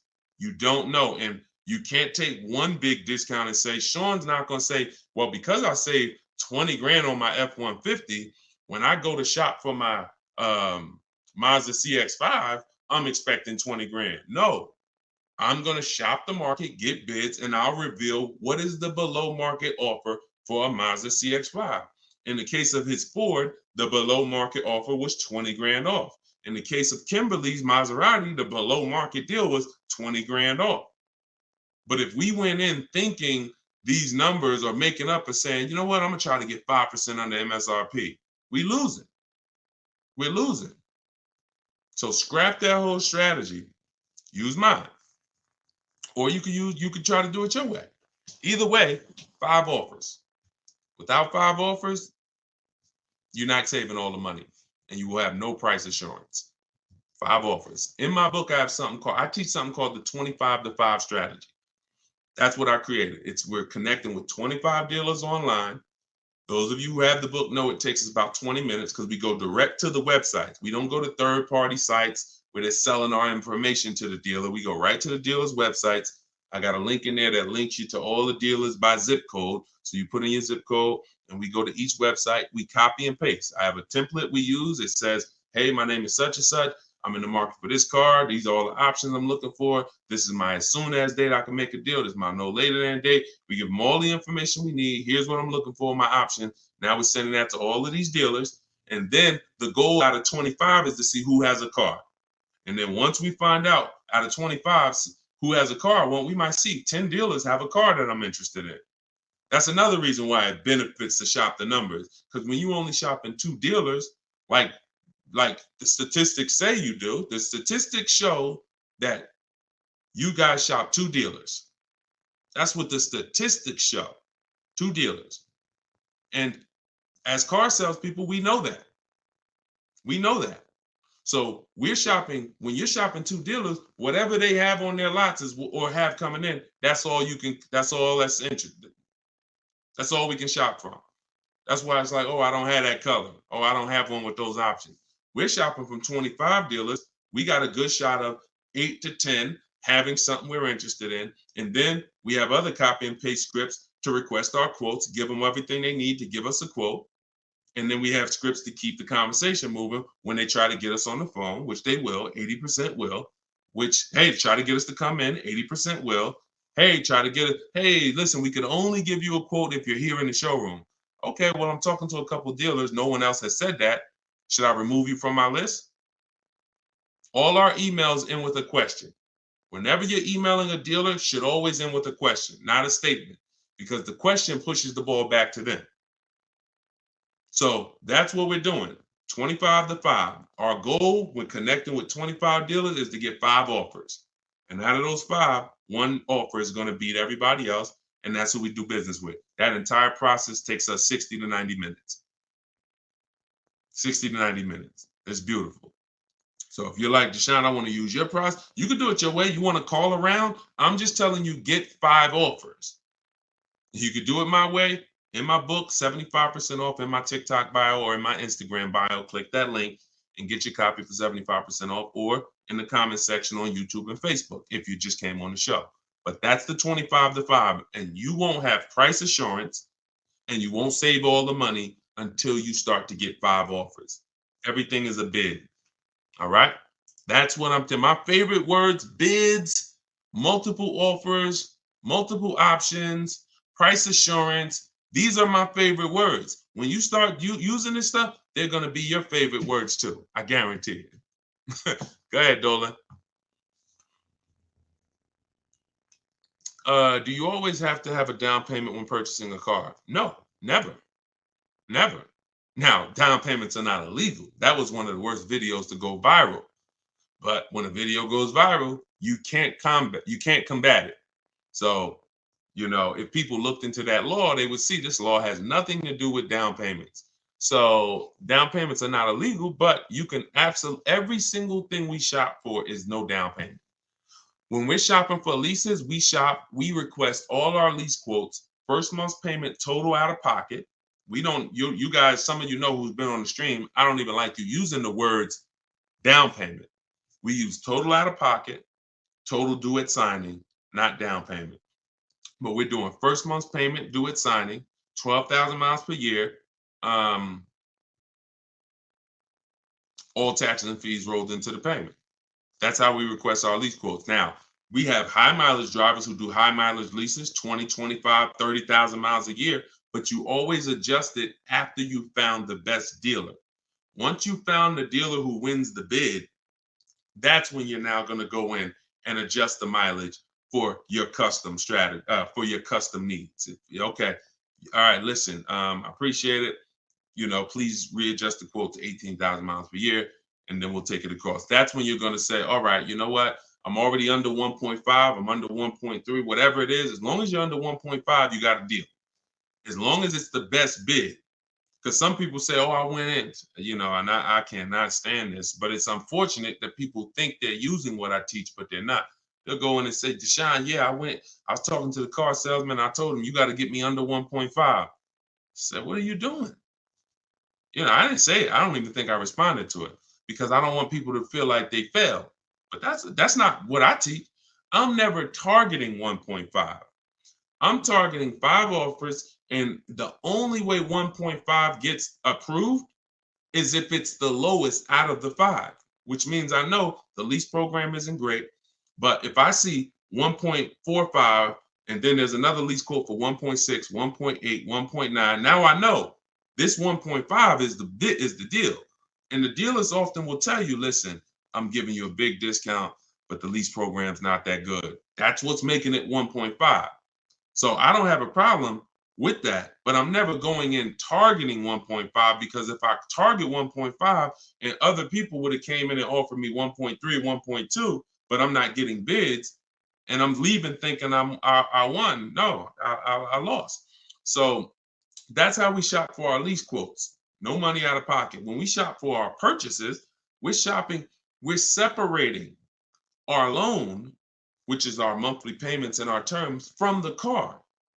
So this is going to be easy for you once you really see that your loan is separate from the car. You are looking, if you're buying a used car, you're looking for the best price used car in the market, 100 miles, 150 miles. You're narrowing it down. Once you find a dealer who has that car, you've already won on the price of the asset. Check. Now we're going to handle the loan. And if you say, hey, I'm going to do this loan for this amount. Now I have a tool that, listen, some stuff is hard to explain because I actually created something called the perfect budget calculator. Let me show you. So this is the perfect budget calculator. Just so y'all listen, I'm gonna share this with y'all. This is in my book. And just so you know, the only reason that I can't explain this stuff, because how can I explain technology that I created? So this is the perfect budget calculator. This is what it does. This is how we're able to shop with no money down. We enter the equity that we may have from our old vehicle. Let's say we're selling our old vehicle. All right. Or let's say we don't have an old vehicle. Put 0 there. Now we enter max down payment. Now this is a comfortable amount. This might be like, because this is how it usually happens. You know what? I could put $3,000 down if I had to. I don't want to, but if I had to, I put $3,000 down. Okay, that's what goes there. Okay. Then we use the average interest rate in the market. For the sakes of this purpose, let's use 7.99. Interest rates are high right now. Then we enter comfortable monthly payment. Comfortable monthly payment, $450 a month. Now we enter our state so we can calculate the taxes and calculate budget goals. And it asks, okay, what's your comfortable monthly payment for 60 months? Let's say we do the same thing. All right. And then it gives you goals, gives you 6 goals. This is your max vehicle purchase price right here. See, there's never been anything like this. This is why you go in saying, I don't want to spend more than $450. You end up spending $600. This is why you go in saying, you know what, I'm gonna spend $30,000 on a car. You end up spending 32, 33 because you forgot about the taxes and the fees. We never shop with our max in mind. So this becomes our first goal. Our first goal gets us to our car, no equity, no down payment. Our second goal gets us to with a 5-year loan. Now, our second goal gets us to, if we get a car in this price, we can do a 6-year loan, no equity, no down payment. So this is where you need to be right here if you want to do no down payment. This is where you want to be. So you need to know, based on where you want to be payment-wise, and whether you're taking a 5 or 6-year loan, how much car can I afford? That includes the taxes and the fees. So there was no way for me to explain this to you. In fact, I used to have a 20-minute video that I walked people through, and it was a perfect budget exercise. We did all that manually. Everything that I built the calculator to do manually, you guys got to see it on the replay. Because if you're on Instagram or YouTube or Facebook, TikTok doesn't let us pull this streaming software in. So you guys got to see it on the replay. You could go watch the YouTube videos right after the show is done, and you can see how I just showed you this. Or if you get my book, you can actually use the perfect budget calculator in 5 minutes. So what that allows you to do is go in knowing where your starting point is, knowing where your max vehicle purchase price is. That's how people go over budget all the time. Going in, all you have in mind is math. Oh, I don't want to be no more than $450 a month. $450 a month. That's all you're thinking about. Or if the bank tells you, okay, you're pre-approved for $30,000. What does that actually mean? Okay, great. I'm pre-approved for $30,000. What does that mean? 5-year loan, 6-year loan? What about my payment? My payment, I don't want it to be more than this. Plus, I got $2,000 I could put down. How does that factor in? So when you get to the max monthly payment, when you get to goal 6, using the perfect budget calculator, you are using a 6-year loan, your max loan, and your down payment, but you're still under budget. So anything below that, you gotta there's no easy way for me to explain it to you. That's why I had to create a software that actually does it for you. But you need to know, in order to get a car with no down payment that you're purchasing, not leasing, because I gave you how we shop for them with leases, but that I'm purchasing, I need to know how much car can I afford based on the taxes and fees that I'm going to pay for a car, taxes for my state. Figure we estimate $1,000 for a documentation fee in motor vehicles. That has to be factored in. And then a 5 or 6-year loan, all of this stuff. So, yeah. So we got a lot of calculators. Because it was just a lot of stuff that I'm a math person. And so I can explain stuff to a math person. I can try to make things simple, and I try my best to make these numbers simple. But the best thing that I was able to do was create calculators that would do this stuff that I don't have to explain to people the numbers anymore. And my goal is to put lots of calculators out eventually that do pretty much everything. Like people who are over mileage on their lease. You got to see, should I end the lease early and take the mileage penalty now, or take the payment penalty? Should I go to distance? And there's so many financial calculations in cars that thank God I've been blessed to understand that I can't explain to you. So I had to build a software that you punch your situation in, and then it tells you everything. Okay. But yeah, you can absolutely get cars with no money down. It's not even, only people that can't are super, credit's too bad, or you have too much negative equity. And even if your credit's bad, you still can get cars with no down payment. It's really the negative equity. The negative equity from your old car is really what prevents most people from doing no money down deals, because the bank is only going to approve 15, 20, 25% above the purchase price of the car. So if the purchase price is 30, they'll approve 36 as a loan. They'll loan 36. They'll lend 36,000 on a $30,000 car. They're not going to lend 40,000 on a $30,000 car. They're not going to lend. So if you have 7-10 grand of negative equity that you're trying to transfer, that's preventing the no money down deals for most people. Other than that, everybody can do no money down deals if they so choose. All right. So everything we talked about today was based out of my book, Cars from Home, 7 Steps to Saving Time, Money, and Avoiding Dealerships. It's the step-by-step process to mastering the science of car shopping. And the first time you do it, you're already a master. There's no test to take.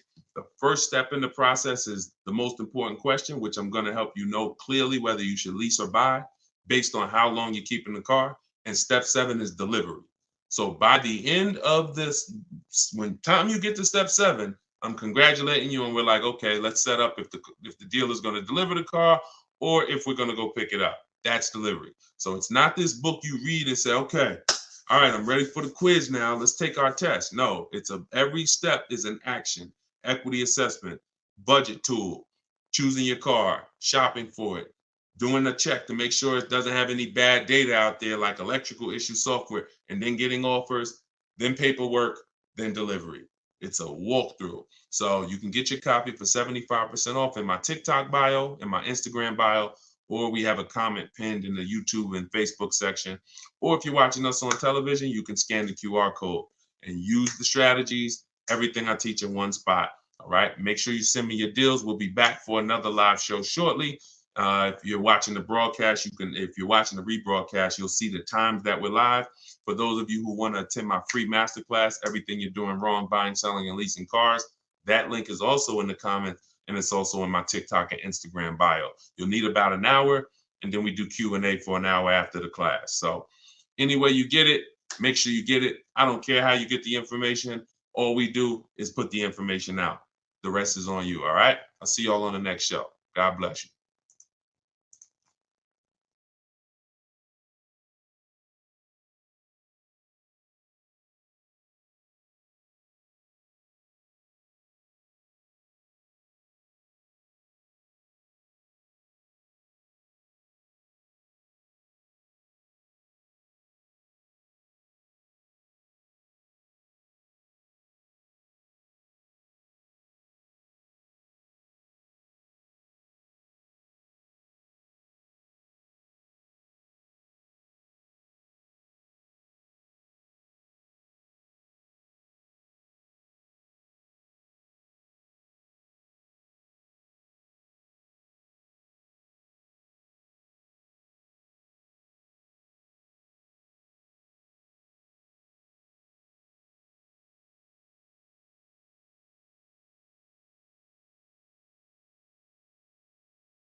The worst possible thing you could say when you walk into a car dealership. I spent 5 years with Mercedes-Benz, 5 with General Motors, and the worst thing a person could say when they walk in is, if you could just get me to this payment, we got a deal.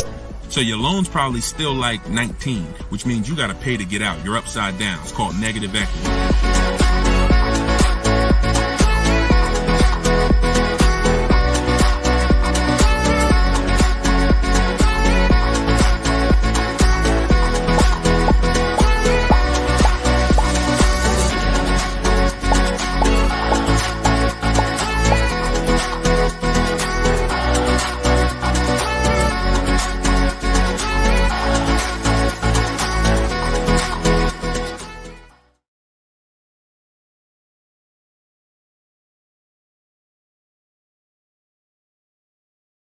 Welcome, welcome, welcome.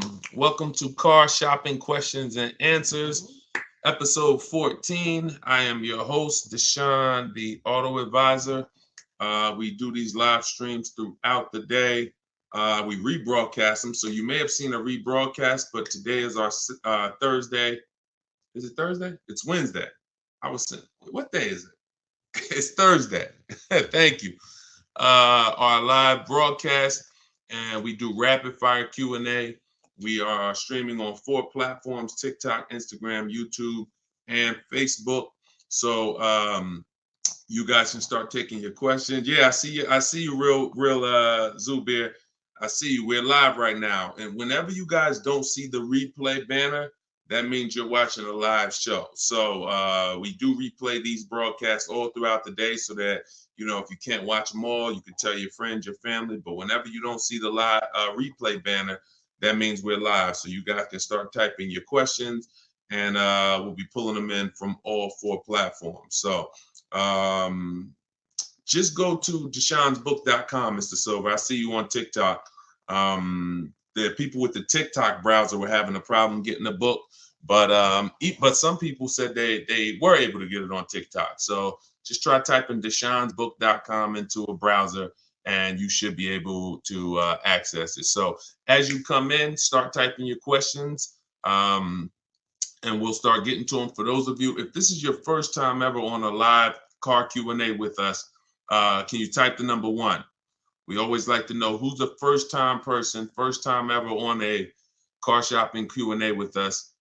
Type the number 1. And if you have been here before, then I want you to send I want you to type welcome to the people who are first timers. Reginald, what's going on? I see you, Reginald, on YouTube. I see you flipped apart on Instagram. Sweet Major, I see you. Herman, I see you on Instagram. Real Zubir, I see you. Mr. Silver, welcome back. I see you on TikTok. If this is your first time with us, type a number 1. We welcome you.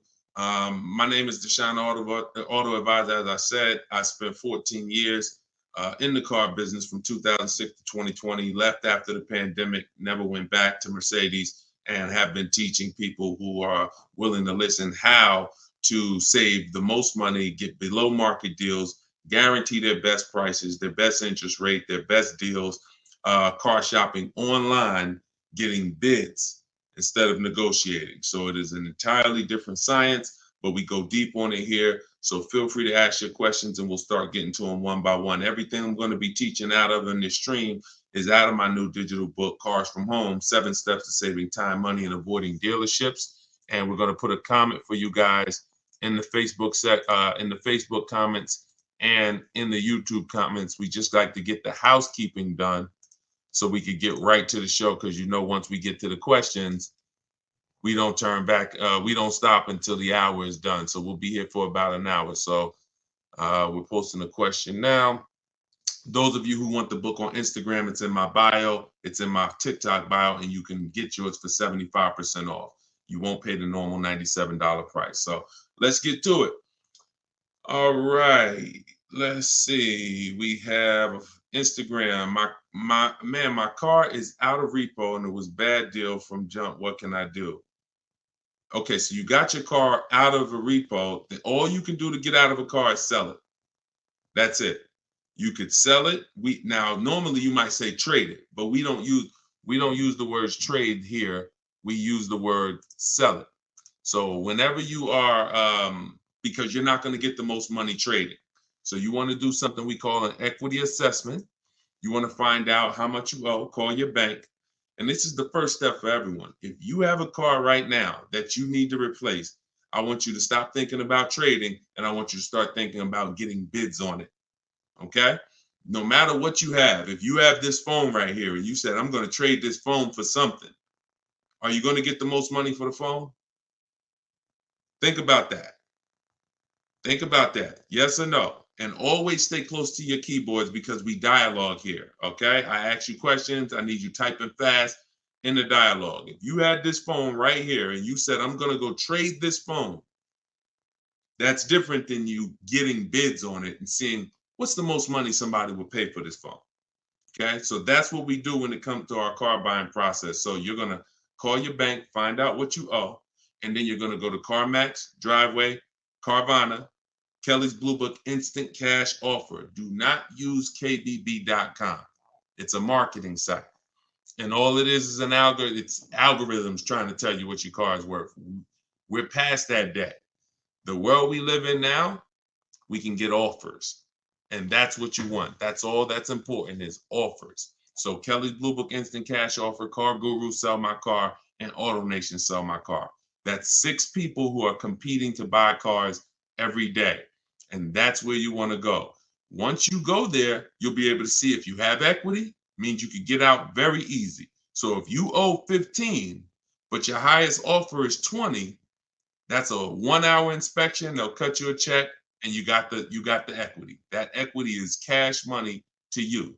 You put it in your bank, you can use it as a down payment. If you have negative equity, that's a different story. You're going to need to account for that. But the first thing you must do if you are replacing a car is an equity assessment. Okay? That's step 2 in my process. After we decide leasing or buying, and I'm sure we'll be talking a lot about leasing versus buying while we're here. So, all right, let's go. Keep the questions coming and type out your entire question. Try to get it in one shot so that we can see it all. But that's your first step, the real Zubair. Do your equity assessment. If you said you owe quite a bit, you gotta do the equity assessment and get real numbers. Let's get out of the gray area. I know I owe a lot. Oh, I got some equity. Oh, I got some negative equity. Let's get hard numbers so that we can move to the next step intelligently. Okay? Car buying is all about the numbers. Oh, it's still in repo. Then see if you can get the cash to get it out. That's it. I mean, if you can't get the cash to get it out, then what are you going to do? If you've had a car repossessed, they give you some time to come redeem it. You got to come up with the cash. If you come up with the cash, then at least you have a car and you can rebuild your credit based on having a car not repoed yet, but taken, which means you've gone 90 days, past 90 days on your payments. So, but you can build from that. If the car is done, totally repoed, then that's a different story. Now you're going to need to shop for a car with a repo on your credit, and that's going to be a different way to shop. You're going to need I have a couple different ways we do it. First step, we try to get first step would be a company like Limbuzz. They'll pre-approve people with really, really challenged credit, no credit, new people to the country. But you're going to want to make sure you don't go out and overspend, because the biggest problem with people with bad credit is you're overspending in the interest and the car. And what we do is we separate the interest from the car. What does that mean? Your loan is a product. Your loan, I know here's what you've typically done. You've given the car dealers 3 transactions. And that's why you can't get good deals. When you go and trade your car into a dealer, that's a transaction. You sold them your car. That's why on that buyer's order, there's a specific part for your car. They're buying your car. That's a transaction. Another part of the transaction is you bought a car from them. That's a different transaction. And then if you got your loan from them, that's a third transaction. So there's no way to get a good deal when you're giving dealers 3 transactions or 2 transactions and you haven't gotten bids for either. Break this down a little bit more before we go to the next question. There are companies that want to lend you money. They don't sell cars. That means they're willing to compete against other companies that want to lend you money. That means if this company is giving you an 8% interest rate, this one might give you a 7% interest rate, this one might give you a 6.2% interest rate. They're willing to compete. You need to bid that out. You need to bid that out. See, the only way we have price guarantees, what's going on, Trini, man? Good to see you. The only way we get price guarantees is by bidding our business out. So there's companies that only want to buy your car from you. Those are the companies I named like 5 minutes ago during our equity assessment. They don't even sell, they they're not interested in selling your car. They like to, but they're also interested, hey, we just want to buy your car. Even if we can't sell you one, we'll buy yours from you. You should be bidding that out. Type $ if you're clear on that. And then when you buy your car, you're bidding that out. So when people with bad credit usually go and don't have a strategy like the one I'm telling you, you're going to go and overpay because you're mixing the loan with the car. You're going to a dealer saying, hey, I like that car, get me approved. So you didn't even get a bid to find out, was that the lowest price car? Because some people think all dealers' prices are the same. They're actually all different. And look, only you know, but I know, I've been doing this long enough to know there are people who've been taught every Nissan dealer is the same price. That's why they'll come home and say, man, Nissan doesn't have good deals right now. No, one Nissan dealer didn't. So you have to, when you're shopping for used cars, you want to be looking at all the inventory to see who has the best price used car. Then you would use a company like LendBuzz, like I mentioned, who approves people with bad credit, no credit, new to the country, because at least you know you got a great price on the car. See, if I'm going to pay 20% interest because I just had a repo, that's between me and my lender. Do we understand?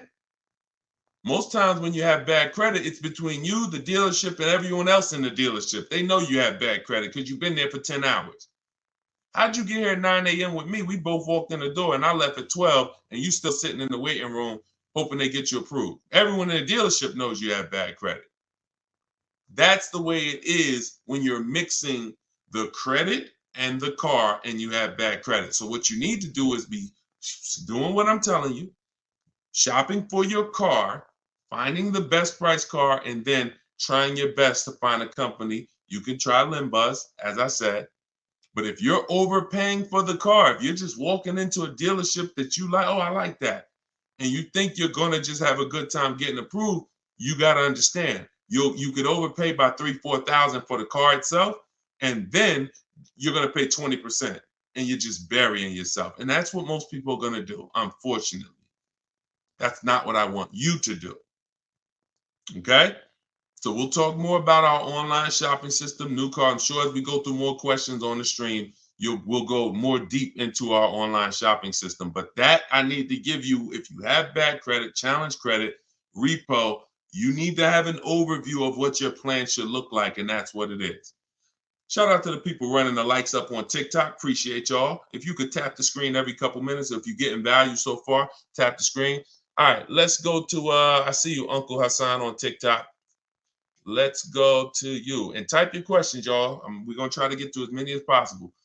23 Outback Wilderness, 9,000 miles, certified pre-owned. Should I get a warranty and what would be a good price? Well, you bid out the warranty.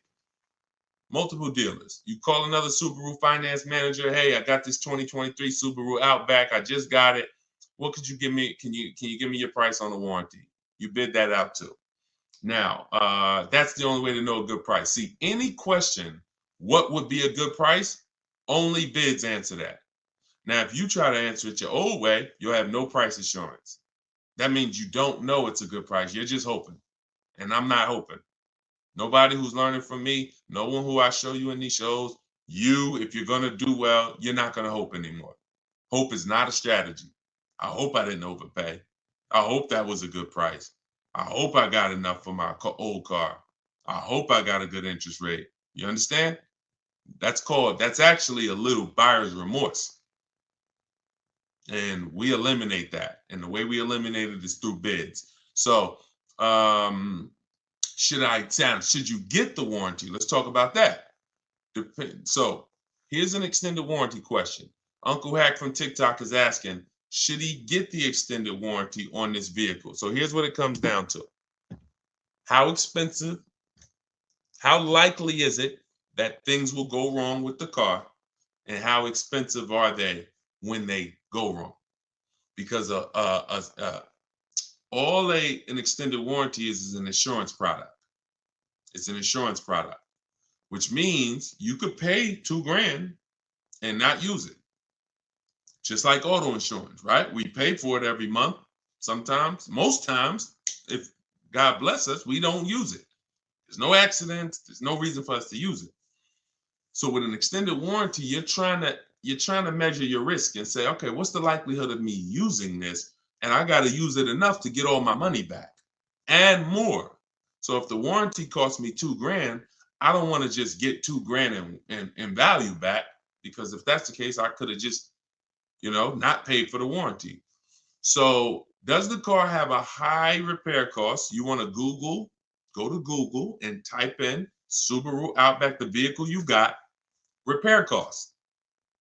This is something that we do when we're considering extended warranties. This is step 6 of my process. Sounds like you already got your car. You've already locked up your deal. So this will fall under the paperwork and protection phase. My book is 7 steps. Step 6 is paperwork and protection right before delivery. These are the things we're trying to see. Do they make sense for us to get based on our situation? So with the car, if you see that Subaru you're getting has a high likelihood of repairs and a high expensive repair cost, then you may want to go ahead and get the extended warranty. Now, if you see that the repair cost on that is low, and you could just, again, type in repair. And also, I hope you try to type in longevity. But longevity is something that's above and beyond repair costs, because longevity is when we're looking 100,000 miles, 150,000 miles. What are people saying about these cars? So the repair costs are more over the next 3, 4, 5 years. What is it going to look like? So if you see that this vehicle has higher than normal repair costs, then you may want to go ahead and get the warranty. But if not, then you may want to just keep that $2,000 or whatever you would spend. So, that's all of it. A Mercedes, when people were buying Mercedes from me, I told them buy as much warranty as you could afford, because I knew it's good money. If you spend $4,000 on a Mercedes warranty and it covers you for 3, 4 years, good money spent. Because when something breaks on a Mercedes, on a Range Rover, on a BMW, on a Cadillac, sometimes it's thousands to fix. So one repair on that vehicle could cover the cost of the warranty. But there are other vehicles on the other side of the spectrum: Honda, Toyota, Lexus. There are plenty of vehicles on the other side. Mazda does well. So you want to see where your vehicle is, where your specific vehicle is, and that's how we're assessing our risk. Everything we're doing with an extended warranty is a risk. It's a risk assessment. There's no hard rules, no hard yes. It's literally just trying to assess your risk and making the best choice you can. Okay, Peter, what's going on? Peter from TikTok. 2022 Pacifica, 51,000 miles. Didn't get the extended warranty. Should I try to move the car, keep it long? 2022, I'm guessing it's not a 2022. Are you saying it's a 2022? Did you type that correctly? I didn't even know Chrysler was still making the Pacificas. Listen, there's a hard rule, y'all. Look, who knows what this is? One word if you've seen this before. One word if you've seen this before, you got a free copy of my book. Who knows what it is when I do this? Let me see who's the first person that's going to say. Hold on. Because I know most of you are first timers. If you're a first timer here, type the number 1. But if you know what this is when I pull this out, one word. Come on, all right, I'm not going to butcher your name. But yes, you got it. Elutrio. Depreciation. So I want you to send me an email. If you're on my email list, I think you are, because you got the notification of the broadcast. Send me an email, and we'll need your email. We'll send you a free copy of my digital book, Cars from Home: 7 Steps to Saving Time, Money, and Avoiding Dealerships. Because you're on point. This is depreciation. Whenever we think about replacing a car, this is how we have to think about it. Am I replacing a car when it's losing or lost its most value? This is what people usually do. You buy a car for $30,000. You bring it back the next day, it's worth $24,000, $26,000. You're like, wait, how did I lose that much money in one day? That's what it is. The car's been titled. It's no longer worth what you just paid for it. So, and the more you overpay, the more you lose, because it doesn't change. You could, if you overpay because you don't have any strategy and you end up paying 33, that car's still worth 26. That car's still worth 25, whatever it was going to be. But a year later, you buy a car for 30,000. What's it worth a year later? What's it worth? What if you buy a car right now for 30,000? What's that car worth 1 year later? Average miles. So we're answering Peter's question because he's asking, should he be replacing his car? And then every one of you who are not keeping your cars 8 years, you need to be thinking like this, because I'm about to show you that you're losing a lot of money by not leasing. Thousands of dollars. Okay. I don't think it's worth 10,000, Ken. You buy a car for 30,000, a year later it's probably worth 22 with average miles, 23 with average miles driven. That's the unseen expense. That's depreciation. Goes down like this. So you lose big percentages of your car's value every year in the form of equity. So whatever your car was worth today, a year from now, if you just recently bought it, you're going to lose a large percentage of the value. This is why when people say, and you might have said it, well, I don't lease because I like to drive as much as I want. I don't want to pay for the mile. Well, first of all, you can lease up to like 30,000 miles a year. Second of all, you pay for the miles whether you drive the car or not when you buy it. Well, let's go deep on this. If you park a car outside your house right now and you leave it there for 1 year, never drive it, you come back a year later, it's not worth what it was, right? Right? Right? Right or right? Okay, I want to make sure y'all following this, because everyone who hasn't seen this lesson on depreciation, you need to burn this into your brain. It's very simple. It's a high school kid could understand what we're about to go over. So a car that you bought for 30,000 this year is going to be worth 23,000 next year with average miles, and then it's going to be worth 18,000 the next year, and then it's going to be worth 16,000 the third year, and then it's going to be worth 14,000 the fifth year. It's going to keep going down, but there's going to come a point in time where it's no longer losing that much money. Who has a car outside right now? If you've had it for at least 8 years, tell me how many years you've had it outside right now. Type the number of years, not if you've had it for at least 8 years. Because I want to let Peter know that if he's not keeping his car for at least 8 years, he should be leasing. He should be shopping for great lease deals, not great purchase deals. And there's no way for you to get a great deal if you purchase when you should have leased. It's no way. And I'm going to show you that too. Okay, so tell me, let me know. Let me see. How many years have you had the car outside? So Al, I see you've had it for 14 years. Let me know. Who's had a car outside? Tell me the number of years. Greg, I see you, 5 years. Shakita, I said more than 10. Gigi Sweet Treats, I see you on Instagram, 9 years. Jose, 20 years. Okay, Jose on TikTok with the 20-year car outside. Helen, 10 years. Sprice on Instagram, 12 years. Okay, this is what you got to understand. All these people that you're hearing answer, if you are like not an 8-year, 10-year, 12-year, 20-year person, they're not like this with their depreciation anymore. They're like this. What does that mean? The same amount their car is worth today, a year from now, it's going to be worth about that. If their car is worth $7,000 today, it's going to be worth probably $6,500 a year from now, $6,600, $6,700. This is the only benefit of purchasing compared to shopping for great lease deals. So if what you're doing, you heard me 3 minutes ago talk about the money you're losing when you buy these cars in the short term, 10,000. You're losing 1,000, 5,000 this year, 3,000 this year, 20. So if you replace the car in that cycle, you've just lost tons of money because you're literally replacing the car in the biggest depreciation phase. And I always say cash buyers never do this The only people that do this, unfortunately, are people with a monthly payment.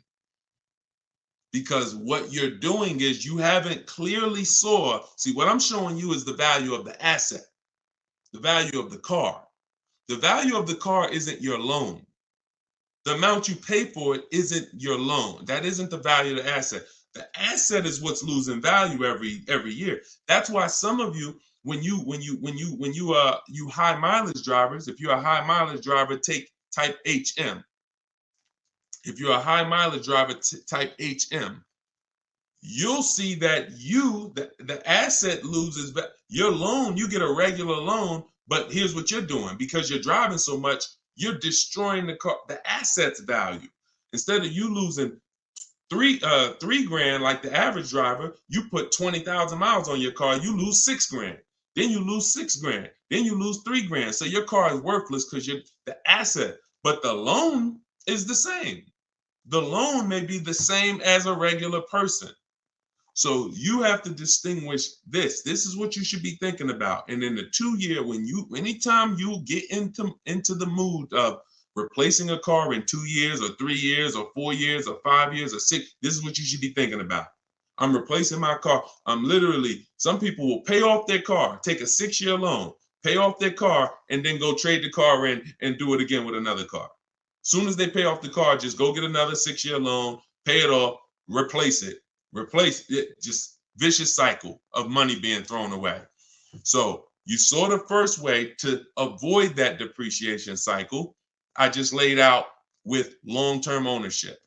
You saw the people, 8 years, 10 years, Jose, 20 years on TikTok. This is all long-term ownership, avoiding depreciation. Here's the other way. Great lease deals. Not average lease deals, not commercials that you see saying, hey, come lease this car, $400 a month with 4 grand down plus tax and fee. No, great lease deals. Great lease deals look like this. Great lease deals are never advertised. This is Danielle. Look, Audi A3 got bids, $44,000 vehicle, $550 a month. No money out of pocket. $44,000 vehicle. Now, some of you know every $5,000 on a loan is about how much per month. I'm talking to the people that's been here, but some of you might have saw it in my social media videos too. Every $5,000 on a loan is how much per month. Thank you. Okay, dang, Eleuterio, you are totally on point. It's $100 on a 5-year loan. On a 5-year loan, so when you look at a car and you see $20,000, automatically in your mind should be that's about $400 a month. You should automatically default. I want you order. Some people say, Deshone, well, what if I want a 6-year loan? Well, let that be the backup. Don't default to a 6-year loan. Default to a 5-year loan. Because if you get a 5-year loan, you spend less money than if you get a 6-year loan. So default to a 5-year loan. When you look at a $20,000 car, say to yourself, it's about $400 a month. You look at a $40,000 car, it's about $800 a month. Because I remember every $5,000 is about, we all assuming money down. Well, I mean, no money down. We all assuming no money down. Every $5,000 you borrow on the loan is about $100 a month, depending on the interest rate. So this same car that Danielle is leasing for $550, somebody is paying $800-900 a month for it right now. Got the same deal she got, except they purchased and she leased. This is what you should be shopping for. Let's look at Benita. Now let's do something with a price. Look at Charles, $48,000 Hyundai Palisade. He leased it, got his bids.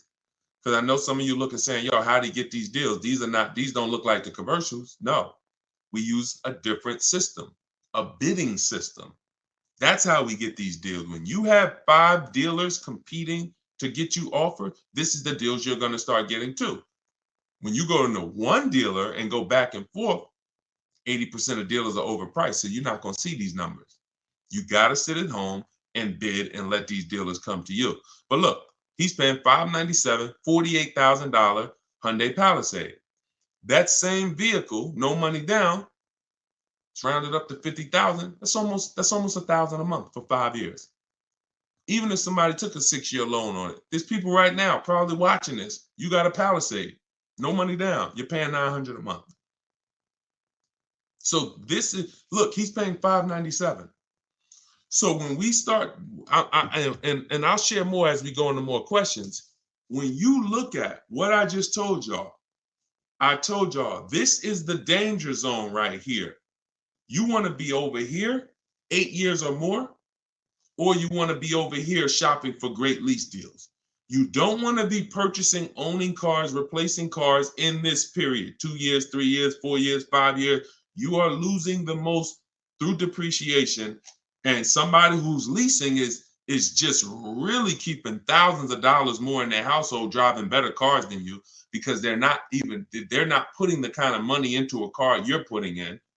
They're only paying their little monthly payment, driving brand new cars, and paying a small amount for for their usage. The people over here that have kept their car 8, 9, 10 years, they're keeping thousands in their household because they paid off their cars. Now their car's no longer depreciating, and they can just do what they want with it, have it in their household, and they've won. You in the middle are the ones that's losing, and you got to get out the middle. That's what I'm trying to tell you. It's the cute face, the mileage you pay for no matter what. Cute face on TikTok said the mileage though. You see, the problem is you've heard people who got a 10,000 mile a year lease knowing they should have got a 15,000 mile a year lease. Let's really get to it. People, I've watched them, I don't know why, go in knowing they drive 15,000 miles per year, but yet they sign a 10-year lease, a 10,000 mile a year lease. It's the most, you want to not enjoy, you want to mess up your lease, then they blame the lease. I'm not saying this is you. If you drive 18,000 miles a year, you get an 18,000 mile a year lease. I had a guy come in, some of you know the story, when I was a manager at Hyundai for a couple weeks. Wasn't for me. I left after 6 weeks, but I got a chance to see something there I'll never forget. Guy came in, he was returning his lease, and I was helping him do the paperwork. I said, I looked at his mileage. He had like 72,000 miles on it. I said, you leased this? He said, yeah, I'm in sales. That's all I do is lease. I said, oh, that's crazy. He said, yeah, I drive like 25,000 miles a year. I pay my lease payment. I bring that car back every 3 years. I just get a new one. I said, wow. Because I know what he was, I knew what he was avoiding, because I've had people come in, that kind of mileage on their cars worthless. They still owe a ton of money, 10 grand, 12 grand, negative equity all the time. So their car's worth 10, but they owe 20 on it because the mileage, it has 120,000 miles. It's ridiculous. I see it all the time. So when I went and I did his paperwork, I saw he was only paying like $150, $175 a month more than a normal Hyundai Sonata. So if a normal Hyundai Sonata was leasing for $350, he was only paying like $525 or whatever it was, whatever the number was. It was less than $200 more for him to drive as much as he wanted to drive. So it makes no sense to literally get buried in negative equity because, I'm going to buy my car. It changed my perspective. That's when I started telling my high mileage clients about high mileage leases, because you pay for that's what you got to understand. You pay for the mileage whether you buy or lease. If you lease, you are trying to make your deal upfront for the usage. If you buy and you drive 25,000 miles a year, look, this is the normal driver. This is the normal driver. This is the high mileage driver's vehicle value. So that car was worth 40, but you put 75,000 miles on it in 3 years. Now the car is worth 20. You killed $20,000 of value in 3 years because you're a high mileage driver. So you pay for it.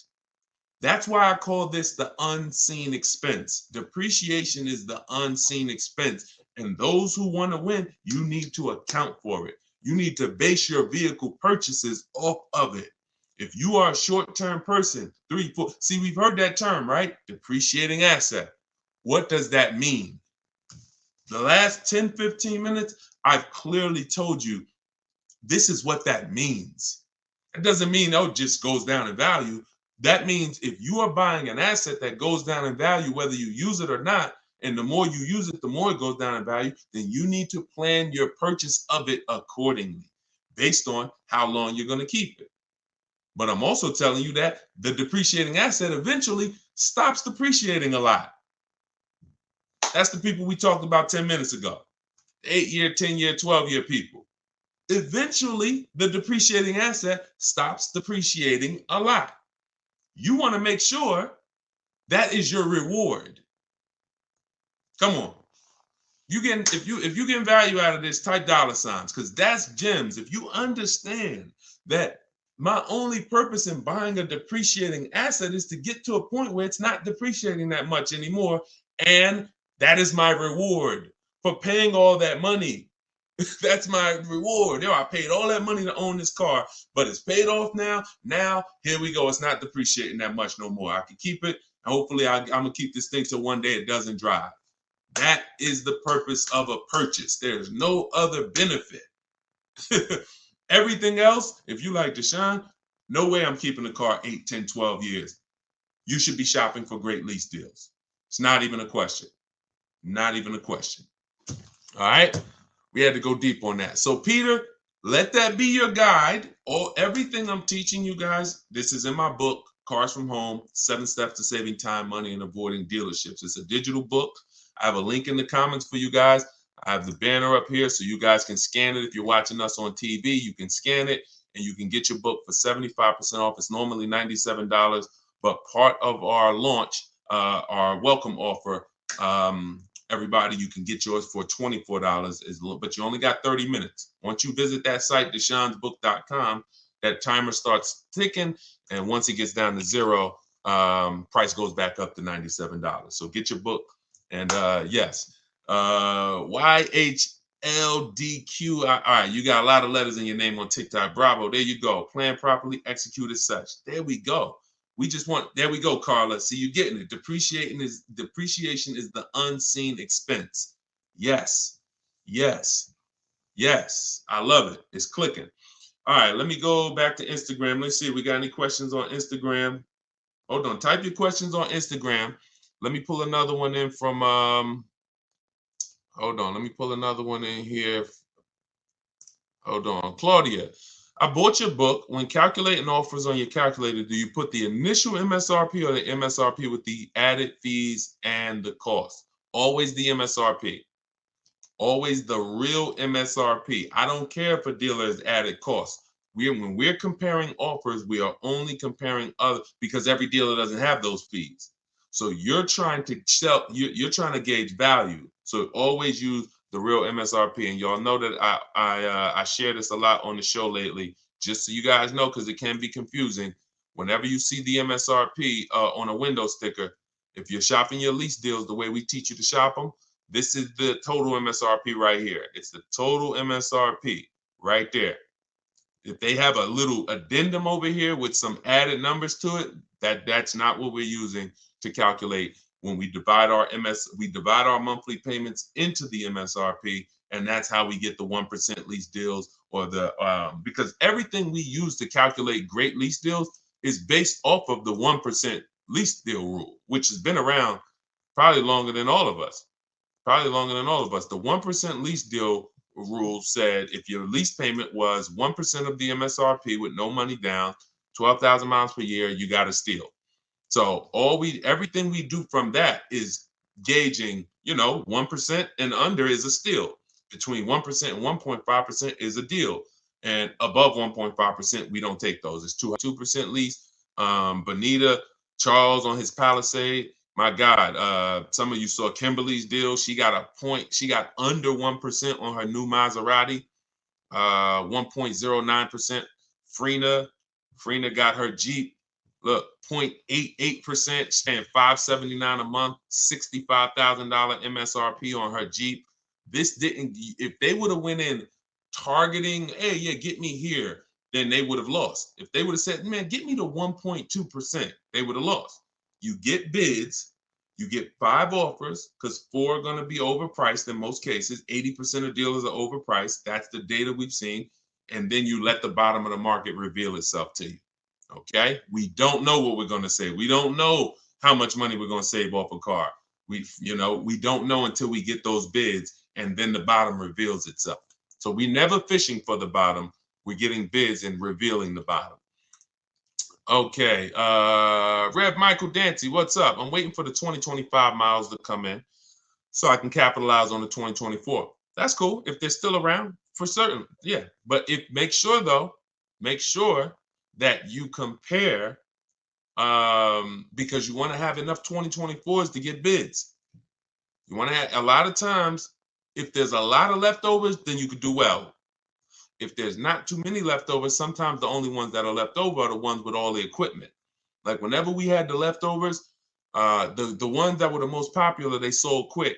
But the ones that were left over, they sold, all the ones that had a bunch of equipment packages that weren't really popular, those were the ones that were left over. But it's different now. Inventory is back.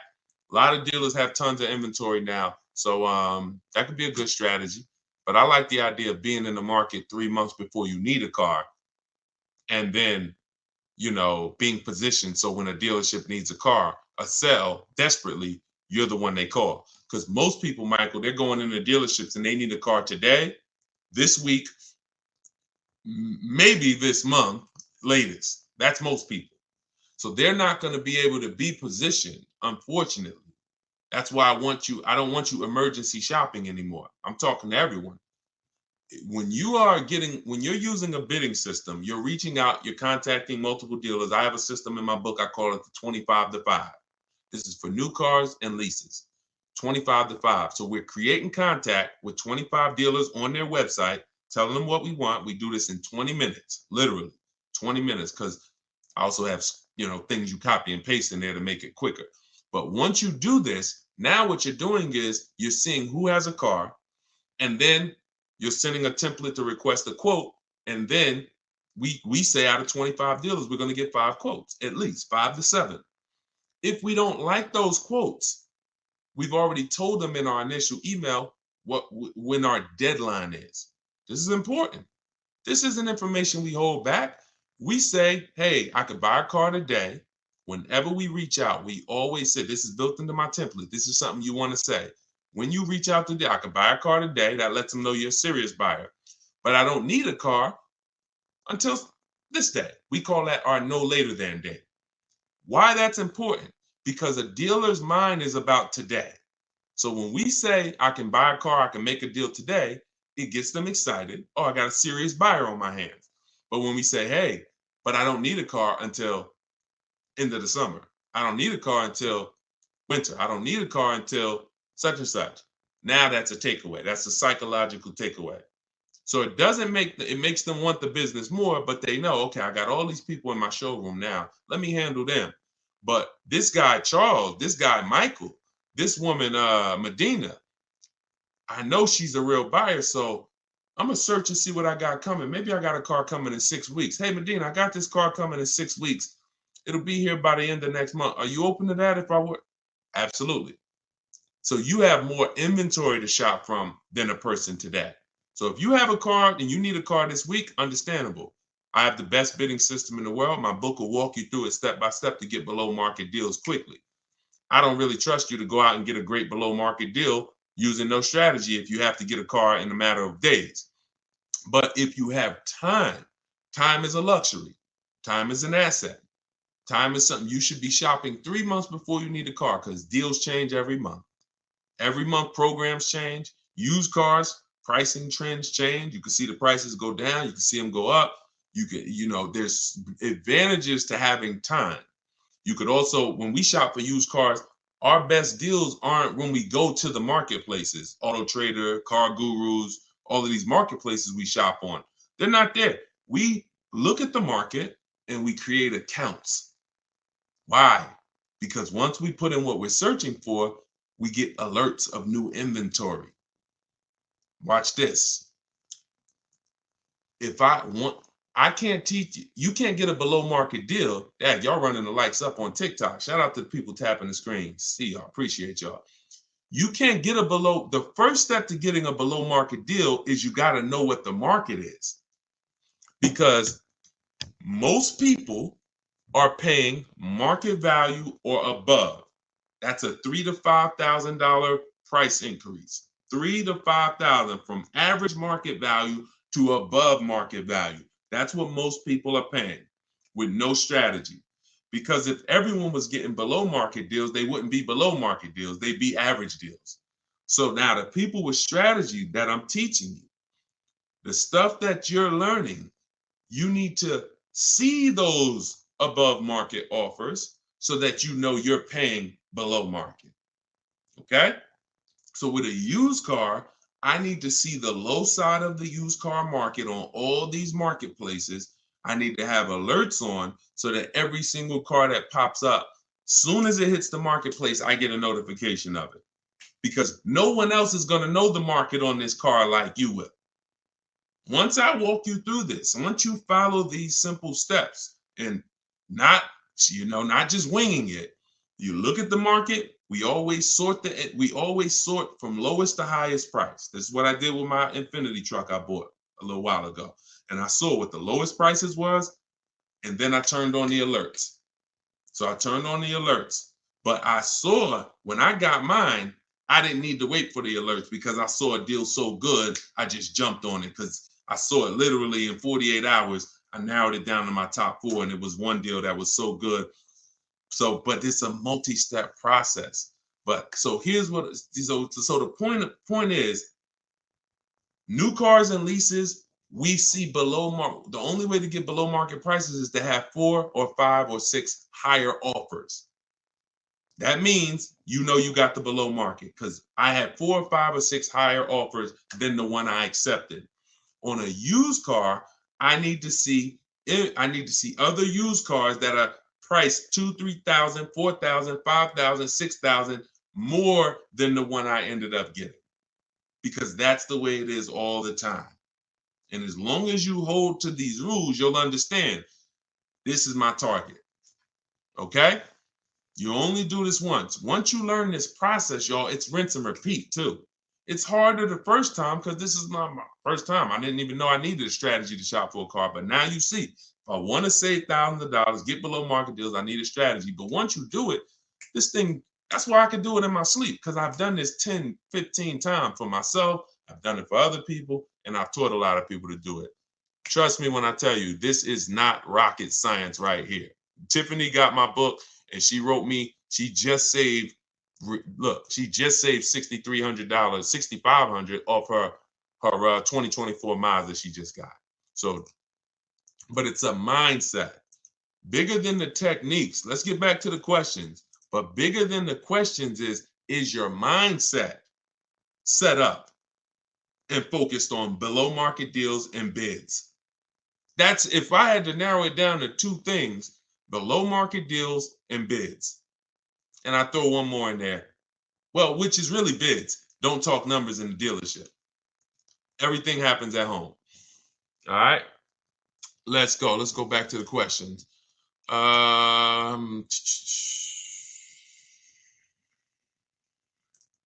All right. Queens Medina says, so it's not a whole lot of Mazda dealerships in the area for competition. Go wider. Go wider. Go on the website, put your zip code in, go wider. Look, you don't think the dealers know that in your area? So if a dealer knows it's only 6 Mazda dealers within a 30-mile radius, you don't think they know that? Not going to get aggressive. They don't expect someone to drive 100 miles to go get their Mazda. Shonda was getting a Volvo a year ago. I remember this young lady. She was in my, and anyone who wants to know more about my actual video program, my coaching program, you can go to my bio after. Sometime you can attend my free masterclass, Everything You're Doing Wrong, Buying, Selling, and Leasing Cars. That's a 1-hour class. We go very deep, but I got slides, leasing versus buying, very deep. And, but she's in my program. So, but the steps are the same. See, my program, 7 steps. My book, 7 steps, same thing. Just get in where you fit in. So she said, she's in Northern California. She said, Deshone, She said, I'm shopping for this Volvo. No dealer in Northern California came close to this dealer in Southern California. They're saving me like $3,000 above my best deal I got so far. So she had some discounts already. I think her biggest discount was like $3,000. And this dealer was willing to do like $6,000 with all the rebates below MSRP. I said, so what are you going to do? She said, I just got a plane ticket. It was $70-something. I said, that's what I would do. I would be on a plane, going to pick up my new car, knowing that this $75 just saved me $3,000 on a plane ticket. We got to be willing to go wide, and that's the science of shopping from home. We don't care. Sean saved $20,000 on his F-150 truck. Some of you saw him. So if you're new to the show, you've never seen him. But F-150 Lightning XLT, $73,000 truck. He saved, 15.5 plus 49, a little over $20,000, $20,500. But one thing he said, which is important, I said, is this the best offer? Because listen, I didn't know. Could have been more. We could have got more. I said, I haven't seen the other offers yet, but I'm assuming you got at least 5. You're saving over $20,000 on this with the discount and rebate. But the only way to know that this is the best deal is to compare to the other offers. Is this the lowest? If so, slam dunk. He said, guess I could have put a little more info. Yes, I got about 15 quotes. Couldn't find anything under MSRP. Follow me. He said, I expanded my search to 150 miles outside my area to find this deal. I'm going to another state to pick this up, which is something I never would have thought of before. You think he cares about shopping cross state lines anymore? You think you get what I'm saying? So it's a program way to shop that makes the dealers money.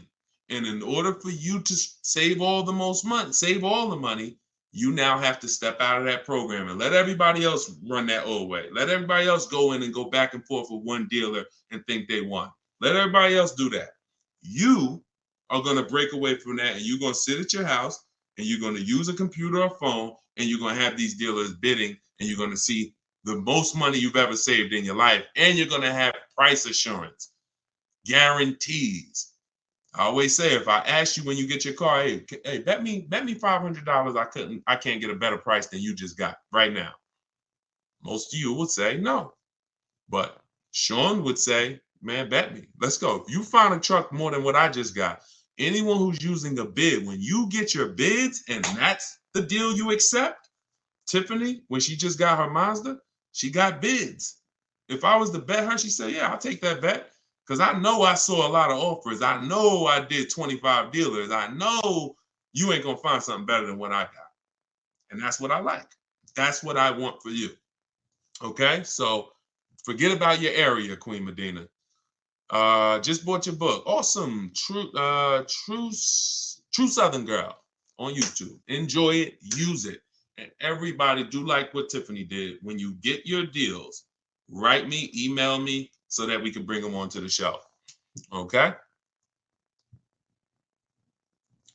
I don't know why my live just ended on TikTok. Hold on.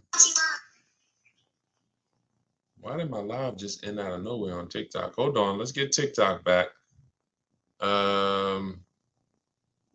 Technology sometimes. All right. That's coming back. So, all right. Let's go to Instagram for a question. Let's see. Are y'all typing questions on Instagram? I see a lot of people, but I don't see a lot of questions. No. All right, let's go back to YouTube. Instagram, type your questions. I don't see your questions here. So I'm looking at Elite Travels. I'm looking at, why is it saying my internet connection? Okay. All right, we're gonna let TikTok do what it's doing right now. I'm looking at a Lexus IS 350, fully loaded, monthly payment $710, 0 down, car worth $51,000. You don't know if you can't tell me that dealer you are buying from beat at least 5 other dealers. Hold on.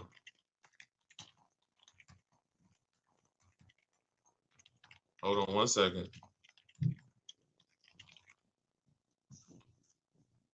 Okay, let's get back here. Okay, so you have a price on this car. Now, the only way I'm gonna tell you, just like I said to Sean, I don't care what. Now you're going into monthly payments. You're not talking about the price of the car. The price of the car is what you should be separating from the monthly payments. Until you know that you have the car, the best dealer, one, beat all their other competition and has agreed to sell you. I don't know what happened, TikTok. So come on back in. We got blocked out for a second. That's all that matters. You're putting the cart way before the horse and you're mixing two transactions. You're giving the dealer your loan and you're looking at the car. If you didn't bid these two things out, there's no way for you to get a good deal. There's no way for you to get a good deal because you will never have price assurance. You'll have buyer remorse. You're wondering, did I get a good interest rate? Did I get a good price? So the first thing you have to do is get 5 offers on this Lexus. Forget about the monthly payment. I'm looking for a Lexus IS 350 fully loaded. If you're going to use my way, we're going on the dealer's websites, 25 to 5 in my book, $24 in the comment section. If you're going to do it your way, you're at least going to call, speak to 5 Lexus dealers. You can ask for the sales managers. You're going to get 5 offers, and you're going to compare and find the dealer who's going to sell you the Lexus at the lowest price. And then here comes your loan. Then you come home and you would do what we call the bank bidding war. So we have a process we do where we let an almost unlimited number of people run our credit so that we can bid out our loan. I said earlier in the show, there's people who they don't sell cars, they just want to lend you money. They just want to lend you money. There's a lot of money in loans. $50,000 car, 1 point on the interest rate is probably $1,500. 1 point. Might be even more than that, quite honestly. 1 point. So that means if you end up with a 7.29 interest rate, but you could have got a 6.29 interest rate, that's probably $1,500 at least. God forbid, 2 points. 2 points. So we take the shopping of our loan just as serious as we take the shopping of our car, but we separate them. And so when you come home, after you seal your deal with the best dealer, you reserve the car, say, hey, great, we already got my business. You got the business. I'm now going to get my loan. I'll call you tomorrow. Then we come and we start the bank bidding war. Well, we started before this, but this is round 2 of it. We come home and we call our bank, we call our credit union, we go online, let all the online lenders access our credit. Who's going to give me the best loan for this Lexus that I'm about to pick up tomorrow or the next day? Now, out of all of those people competing, we take the best loan and then we call the dealer and say, hey, this is the best loan I got. If you guys can beat it, I'll give the business to you.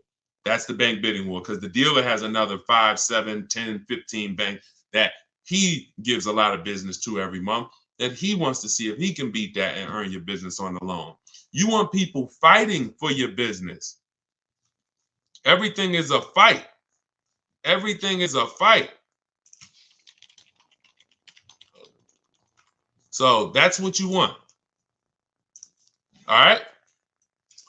There you go. It's the biggest thing. I used to call these the 3 pillars of great car deals. Who you buy your car from, who you buy your car from, who you get your loan from, who you sell your old car to. You have to bid out each one. And that's how you guarantee you got the best deal. You can't give the dealer all 3 of these and you just work this out for me. No, it's too much money in each of those transactions. And once you do this, you'll see it's easy. Nothing I'm telling you is hard. All right? Nothing that I'm telling you is hard. All right? Vince, I see you. Wait, did we get any questions on Instagram yet? Okay, hold on. Let me see. Because I said I'd go to Instagram next, and then I got you. Looking to purchase a mobile grooming van. Can these steps be used for that? Certainly. Certainly. Only thing I would tell you with a business is make sure that your loan, well, you're not a high mileage driver, so absolutely. Anything where you're purchasing a vehicle, new, used, leased, I'm the best resource in the world. I will put my strategies up against it. And not only that, I put anyone who learned from me. I put I put Benita up against anybody. I put Charles up against anybody. I put Kimberly against anybody. I put Eddie against anybody. I put Danielle against anybody. I put Frina against anybody. I put Pierre against anybody. I put any. So I don't. Yeah, of course. You're like, yeah, Deshone, of course you could find a better deal than me. I put anyone who's using my stuff. Tiffany just got my book and just used it and got her Mazda. I put her up against anybody. Because once you learn to get bids, it's a science. Once you learn, you're going to get better deals than anyone who's not getting bids. Always. Because you're going to talk to the same dealers they're talking to, and you're going to talk to a lot more other dealers than them faster than them. So the name of the game is bids. So for all of you who just jumped on, everything I'm teaching is out of my new book, Cars from Home. 7 Steps to Saving Time, Money, and Avoiding Dealers. You can get your copy for 75% off. It's normally $97, but you can get it for $24 for 30 minutes. When you go and visit my website, deshonesbook.com, and once that timer hits 0, though, it goes back up to $97. So you can get it in the comment section on YouTube or Facebook, or in my Instagram or TikTok bios. I have a website there. You click the website and then click the button for the book. All right. $97 is still a great price. I just couldn't price my book the same as everyone else's. I mean, I can't price my book the same as daggone novels. Shout out to the people who write novels, but I knew this is going to be a financially life-changing book for the people who use it. I just said, okay, but we do a special. So it's normally $97, but we do a special. What websites do you use to get bids? Great question, Drive Greens, Ride Harley, Instagram. New cars, we're going straight to the dealer's website. We're connecting with 25 dealers in 25 minutes, copy and paste, sending all of what we want. Then we're getting the bids from the dealers' websites. All our communications is done through email, and we always set up a separate email. We never mix personal email, business email with cars, because we're talking to too many dealers at once, keeping our conversations organized. We cannot do it mixing personal and emails. We also get a Google Voice, so that we don't have to take phone calls, because there's no talking in our system to car salesmen. There's no talking. So there's no reason for us to be on the phone with a car salesman, talking numbers. We don't do it. So those of you who like Deshone, I like that. I don't like to talk. I don't want to talk to car salesmen. You're going to love this. All right. So if you're watching us on TV, you can scan that QR code to get your book as well. On a used car, though, we are on the marketplaces. See, my used car strategy is called the multiple marketplace strategy. It's different than our new car strategy. The multiple marketplace strategy is for is when you're going everywhere used cars are. You're going to cars.com, Carfax, Auto Trader, Car Gurus, Driveway, Carvana, CarMax, eBay Motors. And then we're narrowing down from there. I spoke a little bit about that earlier in the stream. So it's 2 totally different systems, 2 totally different shopping strategies. All right. And let's pull that in. Hi, is Limbuzz to credit acceptance? No, Limbuzz is not credit acceptance. I don't believe they are. I think Limbuzz is a startup. They recently started that company a couple of years ago. Vince, I have a 2013 Volkswagen Jetta. Oh, it's 6,000 negative equity, low credit score. Can I sell it and get a new truck? First thing you want to do is the equity assessment, because I don't know where you're coming up with that 6,000 negative equity number. There's only 3 ways to get out of negative. There's only 3 things you can do for all of you who have negative equity. 3 things. And most of you should be transitioning to a lease, because the cause of your negative equity is not leasing, but trading in cars. Look, when you trade in your cars or replace your cars in this cycle while you still have a loan, that's the formula for negative equity, because you lost so much value, but your loan didn't get, your loan's still moving like this, creeping, but your car's value drops like a rock. So 3 things you can do with negative equity. You can either get the bids, call your bank, get your payoff. Then you're going to get the bids from the highest bidders. Kelly's Blue Book, Instant Cash Offer, CarMax, Driveway, Carvana, AutoNation, Sell My Car, and Car Guru Sell My Car. 6 bids, 3 from local dealers and 3 from online car buyers. That's done in like 20 minutes. That's our equity assessment process. See, we're bidding out to see the most money someone will pay for our car. We're not going to a website, putting in 3 things and, oh, your car's worth $30,000. That means 0. It's trash. We are going through these 5-minute appraisals, telling them about our car, and then getting offers. Then we see where our negative equity is. Now, whatever your negative equity there is, that's the smallest amount you're going to have. I would pay the difference. If I had the cash, that is what I would be doing, paying the difference. Because when you can't pay the difference, you must now trade. This is the only time we trade. The only time we trade a car is when we have negative equity, because we need the dealer who we buy the car from to wrap our negative equity into our new deal. So that's the only time. So if we can't pay the difference after we do the equity assessment, now we're going to now look for our new car. Let's put our old car on hold. I saw my equity, negative equity. I can't pay the difference. Now I'm going to move in to shopping for my replacement car. Once you get your bids, now you look up and you say, okay, this is the dealer that's going to sell me the new car for the lowest price.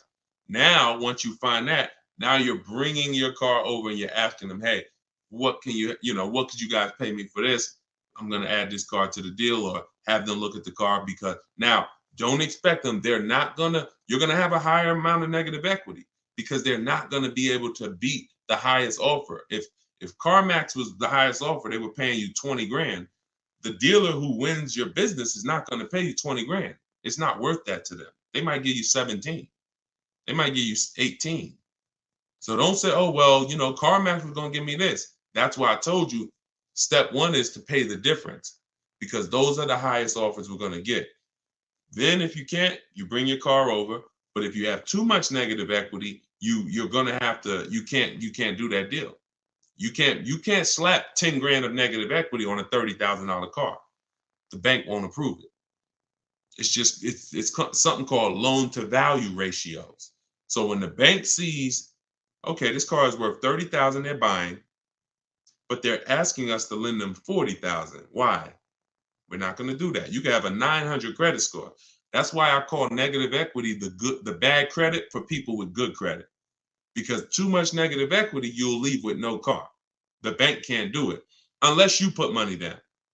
These are also the only scenarios where you must put money down. You can't do a no money down deal, because they're telling you the bank won't approve all of that. So in order for you to get this approval, you got to come up with like 3 grand, because you have too much negative equity.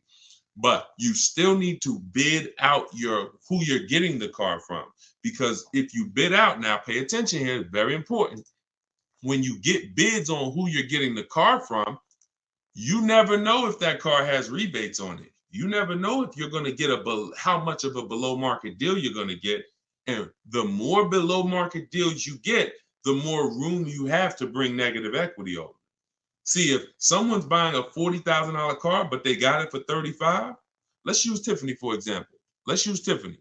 This is a perfect example, and I've never done this before, but I'm glad. So Tiffany bought a $44,000 vehicle. She got it for 65. She got 6,500 off. So now the bank will lend, usually with good credit, 20% above that MSRP. So if her car was 44,000, the bank will lend an additional 9 grand above that number, above the 44. So she got such a good deal. She got the vehicle for 38,000. Let's just say, for an example, she had 8 grand of negative equity she wanted to bring over, and she wanted to do no money down. She'd still be under the loan to value ratios because she got such a deep discount. See, the loan to value ratios doesn't change. If she got a $10,000 discount, that gives her more room if she had a bunch of negative equity. So if you don't know how to shop and get bids for the new car to save all the money, you're really eliminating any possibility you have to bring over a good amount of negative equity, because you are just not getting enough off the car to make it make sense. So that's why even when you have negative equity, if you can't pay the difference between the car and the online bidders, you still want to take the second part, which is getting bids for whoever's going to sell you the car seriously, because if you don't get a good discount and you try to slap all that negative equity over, they're not going to allow it. And then you're stuck. Or you're not stuck, you just need to stay in that car and pay down the balance more. So those are the solutions for negative equity. And then the biggest thing is stay out of it. Stop buying cars that you're not keeping 8 years. Start getting great lease deals like we teach, and you won't have this problem. Everything we talk about, y'all, is in my new book, Cars from Home, 7 Steps to Saving Time, Money, and Avoiding Dealerships. It's everything I teach in a step-by-step way. Lease deals, selling cars, selling leases, getting new cars, getting used cars, bad credit, high mileage drivers, all in there, broken down into 7 steps for different types of people. So it's normally $97, but I'm gonna post the link in the comments for you guys on Facebook. All right, and YouTube, there's the comment for you. And if you're on Instagram or if you're on TikTok, it's in my bio. You click that link. As long as that timer didn't hit 0 yet, you got your 75% off. You can get yours for $24. And this is what we do all day long. Insider strategies, get through as many as we can. We've been on for about an hour and 15 minutes, so we'll wrap for today. When you see the rebroadcast, make sure you tell your friends about it. We rebroadcast these shows all day long, so even if they couldn't join us live, they can get value from the rebroadcast, all right? I'll see y'all in the next stream. Shout out to y'all. Have a great evening. God bless you.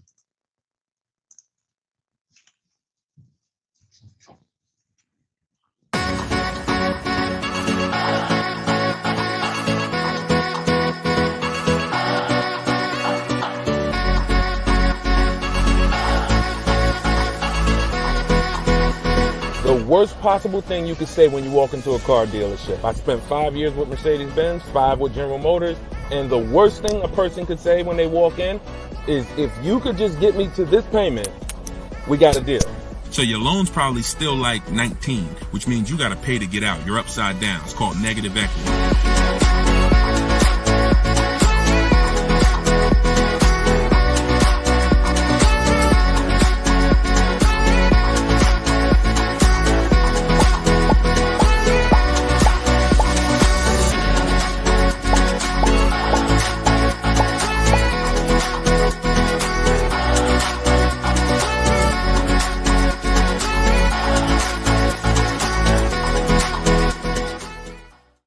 Welcome everybody to Car Shopping Questions and Answers special live show. We are live. This isn't a rebroadcast. If you don't see the banner, we're doing a special early morning live right now. So you know you may or may not know we rebroadcast these shows throughout the day.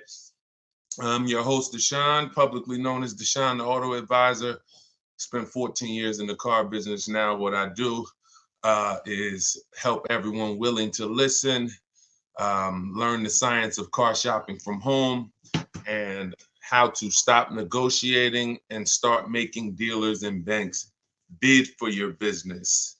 And that is how we save more money in less time than you will save spending hours and days at dealerships like you are most likely used to. So you guys can start typing your questions in. I do have my man Dolan moderating in the background. He'll bring the questions into the show. I always like to do a little housekeeping. I'm the author of the new digital book, Cars from Home, 7 Steps to Saving Time, Money, and Avoiding Dealerships. We are currently rated at 4.94 stars. Actually, right now, I got to do another screenshot. We got 35 ratings and 28 reviews. So thank you to everyone who's reviewed the book on Goodreads. And you can get your copy for 75% off during the show in my TikTok bio or my Instagram bio for 30 minutes. Okay, it's normally $97. We also have a comment in the Facebook and YouTube section, in the comment section. And we're going to put a banner up. Dolan, can you throw that banner up for those who may be watching us on TV so they can scan it? You can just scan that QR code with your mobile phone. I've also done a free masterclass called Everything You're Doing Wrong, Buying, Selling, and Leasing Cars. It's a 1-hour masterclass where I go deep on 23 mistakes that most of you are making because the car business has programmed you to make them. And how you can stop doing that, you can also attend that masterclass for free in my bio, but you will need a good hour to lock in. So with that being said, let's get it done. Let's get these questions coming in. Hey, what's up? What's up, Tuesday, child? Shout out to the people sharing on TikTok. Y'all already running the likes up on TikTok. Shout out to y'all. Shout out to everybody tapping the screen.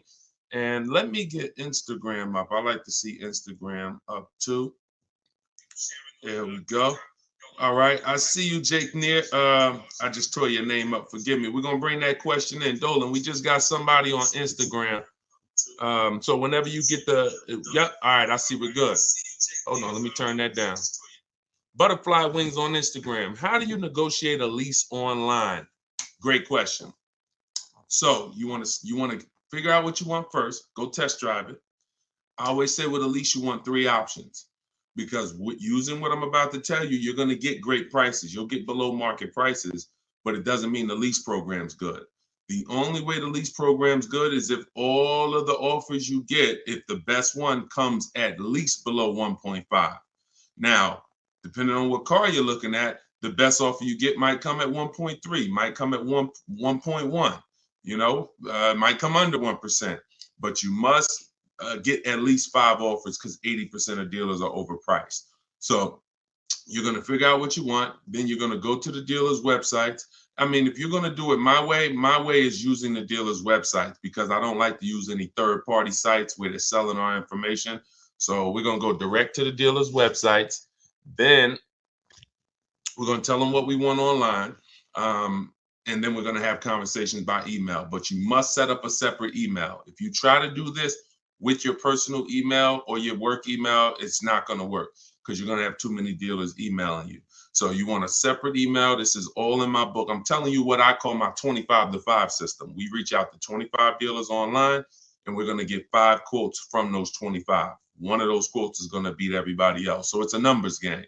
So reaching out to dealers online, telling them what you want, and having the conversations. Now, if you're not going to get my book, which is $24 in the comment section or in my bio, as long as you get there with this 75% off, then you might do it manually. You might call and get these offers. You might call, ask for a manager. I don't talk to salespeople. So anything I'm ever teaching you to do is going to be to avoid salespeople. That's why we're avoiding dealerships altogether, but especially salespeople, because you don't know who you're going to get. You don't know if you're going to get, you just don't know who you're going to get. And 80% of salespeople should not be in the car business. So that's why we're never going to talk to salespeople to try to get our offers. We're either going to deal with managers or you're going to do it my way, which you're not even talking. You're using my scripts because I wrote the templates that you use. You fill in what you want, send it out to the dealers. Then when they come back, you got to expect this, y'all. You got to expect that dealers 80% are not going to make it easy. They're going to try to have a conversation with you, even by email, to get you on their terms, to get you on the phone, to get you to, hey, can I get your address? Hey, can we have a quick conversation? Hey, when can you come in? That's why I wrote scripts for everything you copy and paste to them. Like when they say, yo, can I get you on the phone? Hey, I'm going to be handling all my purchase online, and then you ask a question because there's phases to what we're doing when we're communicating online. There's phases. First thing we're trying to do is see who has a car. There's no point in us talking to a dealer that doesn't even have a car we're interested in. That's why the first thing we're doing when we contact them is letting them know this is what I'm looking for. These are my options. I'll do a blue, gray, or silver one. These are the packages I'm looking for. That's the first thing. We're letting them know what we're looking for. We're letting them know our deadlines. So if you don't have a car, we're not even talking and moving to the next step. So the first conversation, the first set of scripts that I wrote is to verify who even has a car. Then once we verify who has a car, let's say we connect with 25 dealers online like we do, then you're going to come down and say, all right, and this is the only bad part I'm telling you about calling around. Because if you talk to managers, you don't know who has a car. So that's the first thing. Before you request a quote, get a price, you must verify, do these people even have a car that matches something that I would consider? So once you verify that, now it's time to request the offer. And our goal is to get at least 5 offers, 5 to 7, because 80% of dealers are going to be overpriced.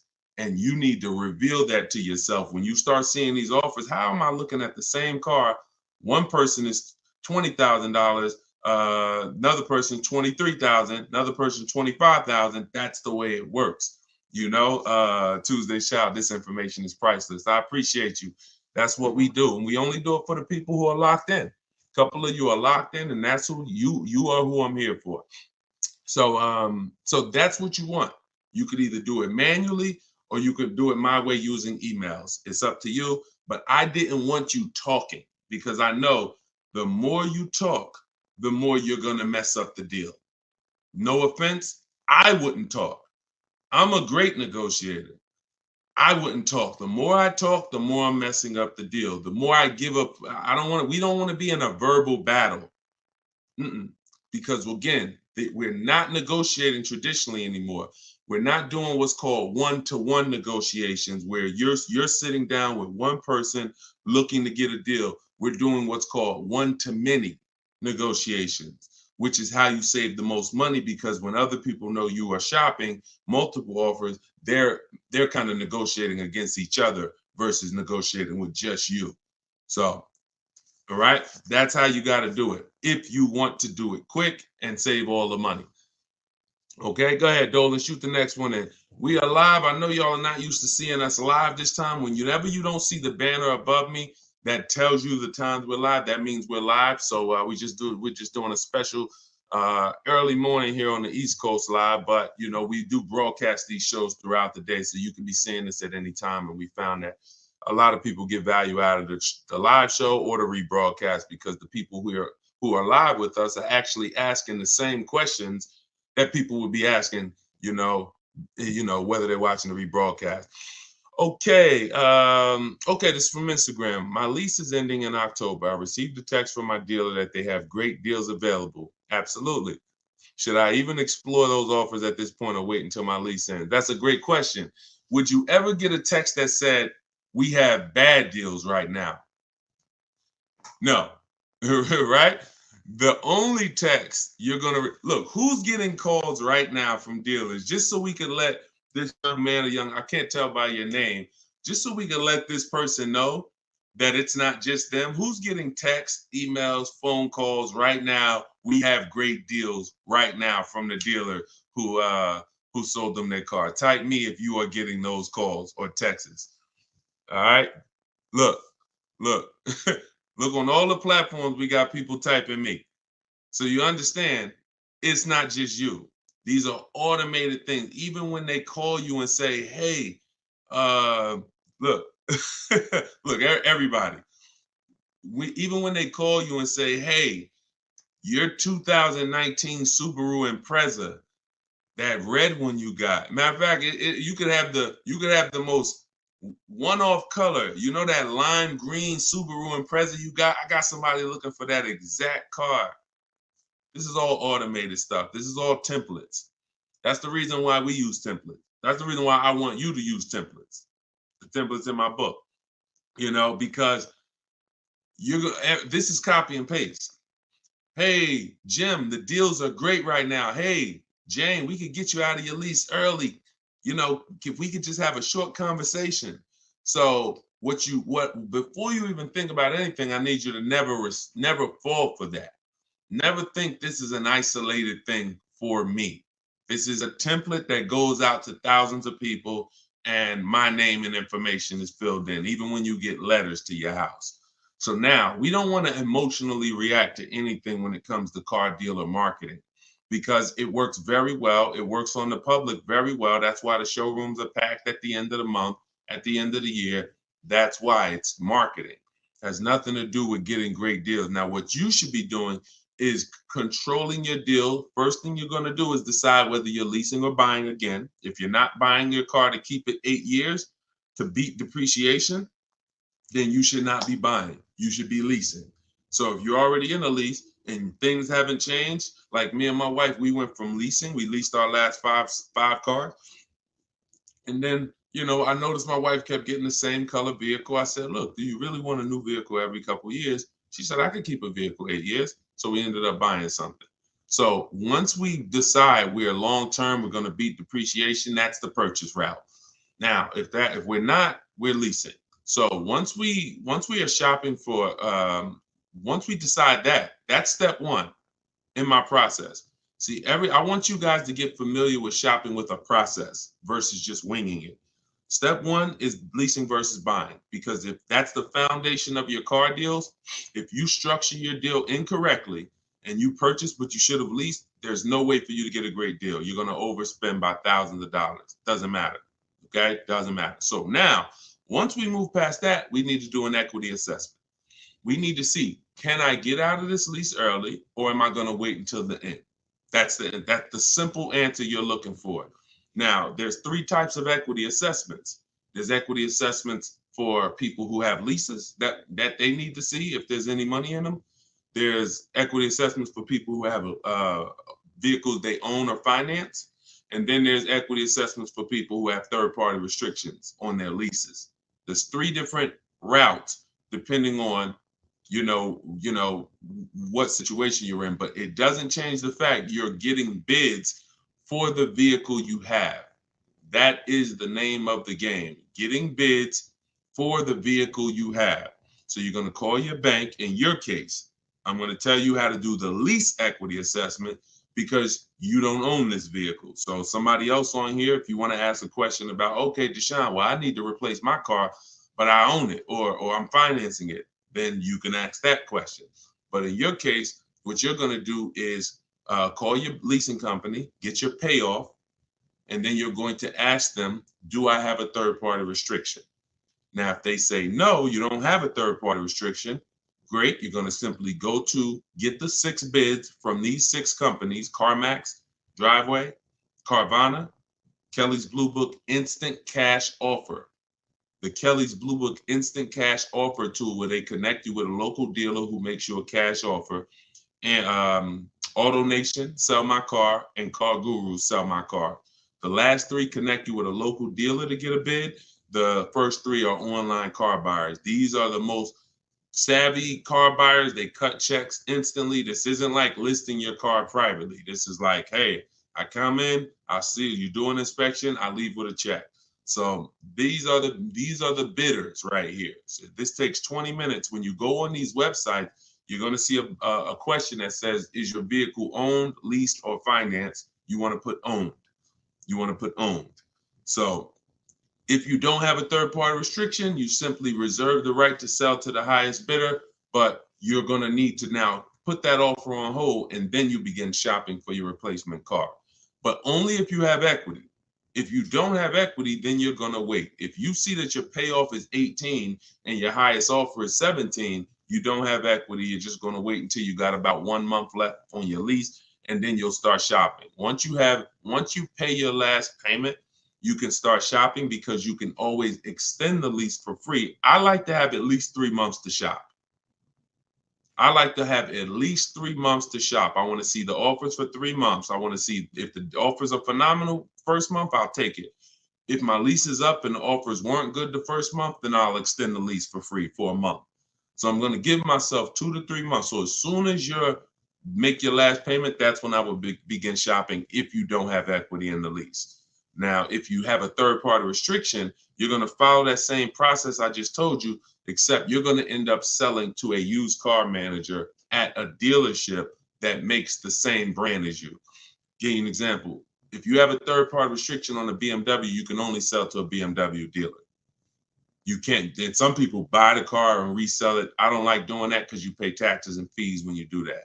I simply like to get bids from at least 3 BMW dealers, and I'll sell to them. So that's how we do it. That's the first step. There's nothing else to think. Many people think, oh, well, what about the next car, the replacement car? Until you do your equity assessment, there's nothing else to think about. And I don't want you thinking about multiple steps when you haven't done the most important step for you right now, which is the equity assessment. After that, you can move. So my book is 7 steps. You got to do 1 step at a time because it's not a thing you read. We don't do the whole process. We do it one by one. If you called me and said, Deshone, I'm getting a car, what's my first step? I'm going to tell you this. And then you call me back when that's done. Okay, I did that. Now, what's this now? Here we go. Do this now. Go to these websites. All right, perfect. I'll call you back when I'm done. All right, perfect. And before you know it, we're at step 7 and you're picking up your car. But it's an action program. Okay, and there's little steps along the way to make sure that we protect ourselves and save the most money and get below market deals. Okay, so handle that. Go ahead, Dolan. All right, we are live, y'all, so you can keep typing your questions. I see you. Thank you, JC Math. Thank you for all your knowledge. Appreciate you. That's what we're here for. Use it. Use it. Don't be a listener. Be a doer. All right. TikTok, does down payment really matter? It doesn't, Tyrant. We always shop with all our deals with no down payment. We always shop with all our leases with no down payment. And when we're buying our cars, we're shopping for the car separate from the loan. So you have to understand something. The reason why you get down payments mixed up is because you mix the buying of the car with the getting of the loan. You're in the business of getting the loan from the dealer, and there's nothing wrong with that if it's done correctly. We do not shop and say, okay, how much is this car a month? And can I get it with no money down? No, that means you're mixing two things. I want to buy a car from you, but I'm also going to give you my loan as well. I want you to just mix it up. No, because there's money in both of those transactions. So when we are shopping for a car to purchase, we're shopping for the dealer who's going to give us the best price on the car. That's priority one. The loan is completely separate. The person who's going to give you the loan is you're going to use, if you're following what we teach, you're going to use our bank bidding war process, where multiple banks and credit unions bid for our business without hurting our credit. You got to know how to do this strategically. Okay, it's called the bank bidding war, where we have everything we do as a bid. That's how we eliminate buyer's remorse. That's how we guarantee we get below market prices. That's how we guarantee we get below market loans. Everything is a bid. So when you are looking for your car, you're looking for the car. If you're looking at a Nissan Altima, you're looking for the Nissan dealer that's going to sell you the car at the lowest price. And you're going to need 5 offers to do that. So once you find the Nissan dealer that's going to sell you the car for the lowest price and beat all their competitors, this is now when we come home and we get our loans in order. This is when we come home and we say, okay, boom. All right, I'm going to have my bank, my credit union, some online banks, go online, banks and lenders who, do car loans online. I'm going to have all of these people start bidding on my business, because now I have a car that I'm looking to go pick up in the next 24, 48 hours. And then after we get that round done, we're going to call and see if the dealer can beat it. That's the bank bidding war. You have 10, 15 people bidding for your business in a 24, 48 hour period. And when you end up getting your car, it only affects your credit like one hard inquiry, even though you had 15 of them. So all the inquiries will show, but a weight on our credit score will show as one hard inquiry, because it's called proper rate shopping. So that's how we make sure we get the best loan, and that's how we make sure we get the best price on the car. If you've been mixing these two, it's no way for you to guarantee your best deal. There's no way for you to save all the money mixing the loan with the deal and with the car you buy. And then some of you even mix the trade in and say, okay, I'm going to give you my old car, and I'm going to buy a car from you, and I'm going to get a loan from you, and I'm not going to get bids on any of these transactions. Impossible not to overpay doing that. Sorry, I hate to be the bearer of bad news, but that's how I have to deliver it for you to understand. Come out of that cloud. Come out of that cloud, shopping that way. Okay? But down payments doesn't matter. Only people that can't do no money down deals are people that have way too much negative equity and they don't have any money. If you are trying to bring a lot of negative equity over the deal, the bank's not going to approve it, because they only are going to lend a certain amount above the price of the vehicle. But here's what's very important. And no, we're not going to talk about the negative equity right now. We'll let that be a question in and of itself. But the only people who can't do no money down deals are people with large amounts of negative equity. It becomes more difficult for you to do those deals. All right. Go ahead, Dolan. Great question. Okay. Jay Golden Gate from Instagram. Is this all in your book? Everything that I'm teaching is in my book. Every answer to every question that I'm giving on every live stream is out of my book, Cars from Home. 7 Steps to Saving Time, Money, and Avoiding Dealerships. I even try to let you know what step I'm teaching from because I want you to get familiar with the steps. Step 1 is the most important question. How many years you keep in the car? That's the 8-year rule, leasing versus buy question, because that's the foundation of your car transaction. I could help you save all the money possible. You can get big discounts on the car, but if you purchase the car, but you should have leased it, you're going to overspend by thousands of dollars. So that's why that's the first step, most important question. Second step is equity assessment. Third step, we structure our deals. We need to know, and this isn't budgeting. This is literally structuring our deal and knowing on a lease, what would a good deal be? On a purchase, what are my offers going to be? What am I looking for purchase price wise to be below my budget?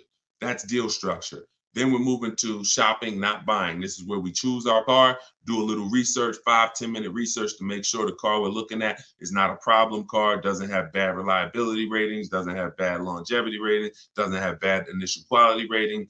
These are quick steps. And then we test drive if we're looking at a new car or a lease. We test drive it in that step. Then we move to multiple offers. Step 5, where we're in the market, getting bids, getting offers, actually able to take a deal across the finish line if it presents itself to us. Step 6 is paperwork and protection, which means, all right, we got our deal now. Now let's finalize our loan. Let's go over some paperwork. Do we need extended warranty, tire and wheel? And then step 7 is delivery. Everything I teach comes out of one of those 7 steps. And yes, that's all in my book. And you can get your copy at deshonsbook.com for 75% off for 30 minutes. Or you can go to my Instagram bio or TikTok bio, click that link there, and then click the button that says get the book for 75% off. You won't pay the $97. But yes, good question. Go ahead, Dolan. Will older Toyota Camrys 2023, 2024 be cheaper or have more incentives due to the redesign of the 2025 Camry coming out? That's a good question. You never know. It depends on if they have a lot left over. So what I always say to anybody who's thinking you want to get a pre-owned car, but you only want to get it like 1 or 2 years old, you got to be careful doing that. Depending on the car, I'm going to tell you why. I've had people who wanted to get a new one, I mean, a 1 or 2 year old one, but I say first of all, you're not going to have enough inventory to properly gauge what below market is on those vehicles. Because the only way dealers get pre-owned cars is somebody trades it in or somebody returns it off lease. So if or they buy it from an auction, which means somebody had to replace it. Somebody had to get rid of it. So you don't typically see people replace their cars in 1 or 2 years. So that's why you don't see a lot of 1 or 2 year old vehicles. So what I always say is you need to be running the prices on the brand new ones. Now, in the case of a redesign, maybe you don't see too many incentives, but you still never know. We had somebody hop on the show 3 days ago, and she said that she got a brand new BMW X4 M Edition, popular truck, new, and she's saving $7,000 on that particular vehicle. So you just never know. But there are vehicles out here where you can save thousands off a brand new one. So give you an example. Somebody, Frina, she leased her Jeep. She probably got 10 grand off the price. Okay. And some of you know, if you've been on the stream before, that I regularly share people that get, on certain cars, you get 20, Maserati, Kimberly's Maserati, she got 20 grand off. Sean, he got 20 grand off on his F-150 Lightning. So you don't know what you're going to get until you get into the market and see what the demand is for that vehicle and see what the rebates are. You don't know until you get all those offers. None of those people knew they were going to save 20 grand.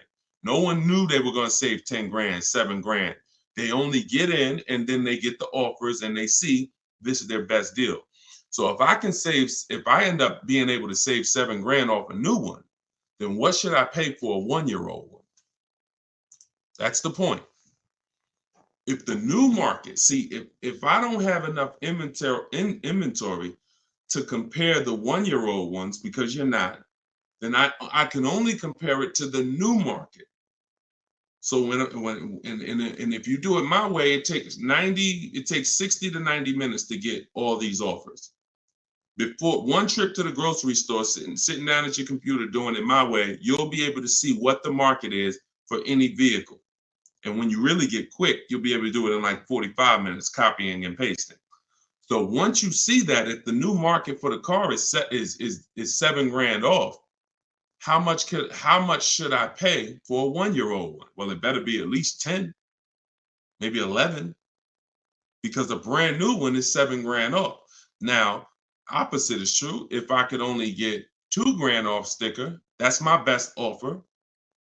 Then maybe a 1-year-old one I'm looking for $7,000-8,000 off sticker, $9,000.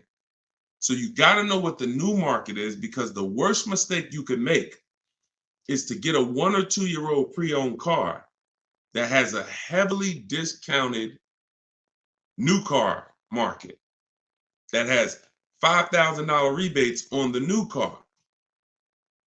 Think about Sean. I want to use an extreme case, but even cases that are not this extreme will still make a huge difference. Sean, he saves $20,000 off his F-150 Lightning. What happens if somebody said, now that's a $73,000 vehicle I'm showing on the screen. What happens if somebody says, well, I want a 1-year-old one or a 2-year-old one? Now they think, all right, I'm gonna go and look for one that's probably about 50, 55. Now they go pay 55 for a 2-year-old one. But Sean, getting his bids and revealing what the below market prices are on a truck like this, he saves $20,000. So he pays 53, and the person buying the 2-year-old one pays 55. Do we understand how horrible that would be for the person who got the 2-year-old one? We clear? Type clear before we move on.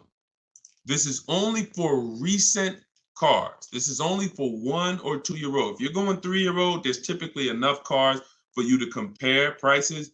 But those of you, we've had a lot of people over the years that target a 1 or 2-year-old one.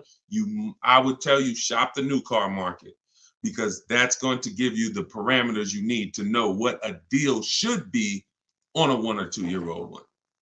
All right, there we go. Good question. Let's go, Dolan. Shoot the next one up, brother. Let's put the banner back up for those of you who want your book, 75%. Now, just so you know, once that timer on my website hits 0, the price goes back up to $97. So be aware of that. Get your $24 book if you want. I mean, look, $97 is great. Let's be honest here. We usually keep cars for a while, but we see a lease deal for $189, 0 due. This is trash. This is trash. 36 months, only for commuting to work, perfect credit. And I'm gonna tell you what's trash: advertisements. Deals are not advertised. First of all, the 189 is going to be on a specific vehicle, and it's not going to include taxes and fees. I'm under the mindset now, if it's 189, 0 due, 36 months for commuting, okay, 30,000 miles, which is right at what we do. That's 10,000 miles per year. All right, that's great. You can adjust the lease up to 30,000 miles a year if you want, but they only need 10. Do I need to negotiate this? That's always, look.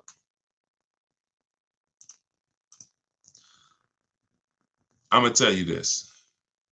So Frina called. She's in a group that we have here. Now Frina was shopping originally for a Jeep Grand Cherokee Limited because she had one already. So she posted to our group. She said, Deshone, the best offer on a Jeep Grand Cherokee Limited I got out of all my offers was 1.2.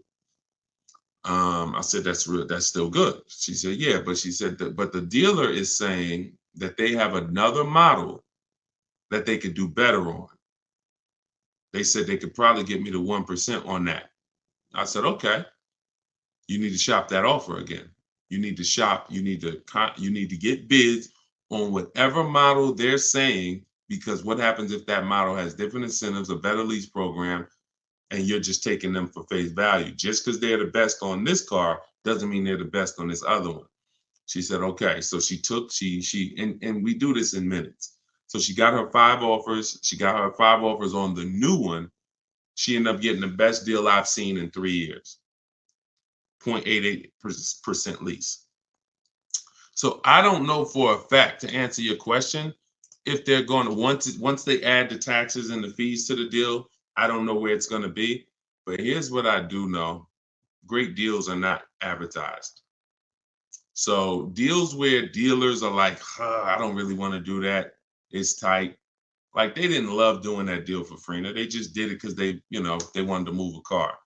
I'm always, especially knowing what we know. See, for you, shopping might be hard. That's why I'm trying to give you the formula and give you the recipe to getting deals online so that you can start getting bids in minutes. Even if you're going to do it manually by phone, it's still better than you just going in and saying, okay, that's what you advertise, give me that. That's just not below market, because anything below market is not, if anyone can get it, it's not below market, it's average. The stuff that I'm showing y'all, every single thing you see, anyone ain't just going and getting these numbers. Y'all see these lease deals that I share. Y'all see these discounts on these purchases I share. Y'all see Tiffany, if you were on the stream the other day, you saw Tiffany wrote in, just got her Mazda $44,000 brand new 2024 Mazda. And at the time of this recording, that's literally 2 weeks ago. She saved $6,500 off a brand new Mazda.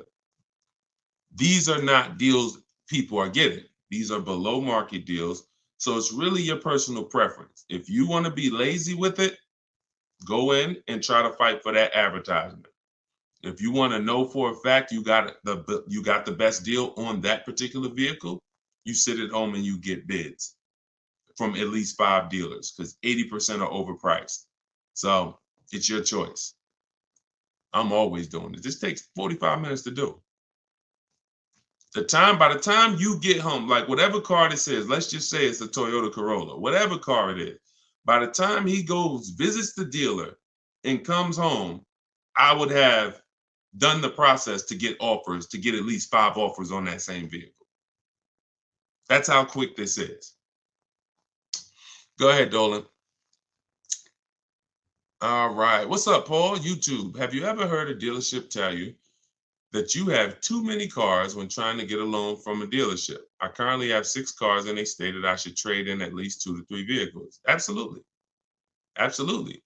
If those cars are attached to your personal credit, then most definitely. The only way that wouldn't matter is if you had those cars in a business credit where it wasn't showing against your personal debt to income. So, if you have several cars in a business name that's not showing, then that's showing them the business is taking care. They won't even see them in many cases. So if you have, 6 cars on your personal credit, of course, at any given time, yeah, if any one of those lenders is taking a risk, because what happens if the economy shifts? What's the chances that he's going to be able to pay 6 cars? So for sure, your best bet is going to be trying to, secure outside funding, outside financing. But that's what we would do anyway. We would always be shopping for our credit, our loans separately, and then giving the dealer the chance to beat it, for sure. And if you can support that, if you can show the income to support it, but it absolutely is very risky from a lender's perspective. Very, very risky. You just need to find the right lender at this point who is willing to take the risk, because obviously most people, it's hard to get a second car. Second car is hard because they're looking at normal people. Normal people are not going to be able to support a second car. Maybe a second car though, a third, a fourth, a fifth. No, I don't even know how you got those done, but however you did, it's income. I mean, I've had people make, $800,000, $900,000 a year. Okay, so it's all income based. So I'm not going to sit up here and tell you I don't know how you got it done. If a bank sees that you make $500,000 a year, and you're bringing in $10,000 a week, and they say, okay, $40,000 a month. Okay, car payments are $3,000, $4,000, $5,000 even. Okay, but you're going to reach a point where they're going to start to see that, okay, this is too much risk. So I wouldn't be dealing with dealers' banks, especially if they're telling you trade 2 or 3 cars. You need to find a bank or a financing source that's going to be comfortable taking that type of risk.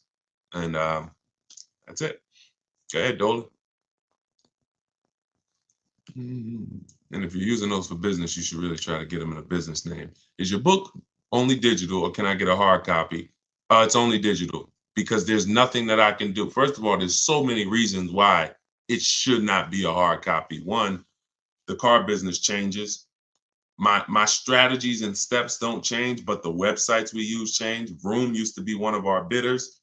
Vroom went out of business a couple months ago. So if you had a physical book that you were reading, you'd be going to Vroom and getting we don't do this anymore. So templates, I link you to templates that you scan, you're copying and pasting. I'm linking you to Google Documents. I'm linking you to videos that's in my video library. There's things that I'm linking you to throughout the book. Plus, you jump from a section, like it's like a warp zone. If anybody ever played Mario, when you get to a part where I'm asking, where the most important question is, how many years are you keeping the next car? If your answer is less than 8, you click a link and you're going to the lease section. If your answer is more, eight or more, then you click this and you're going to the purchase section.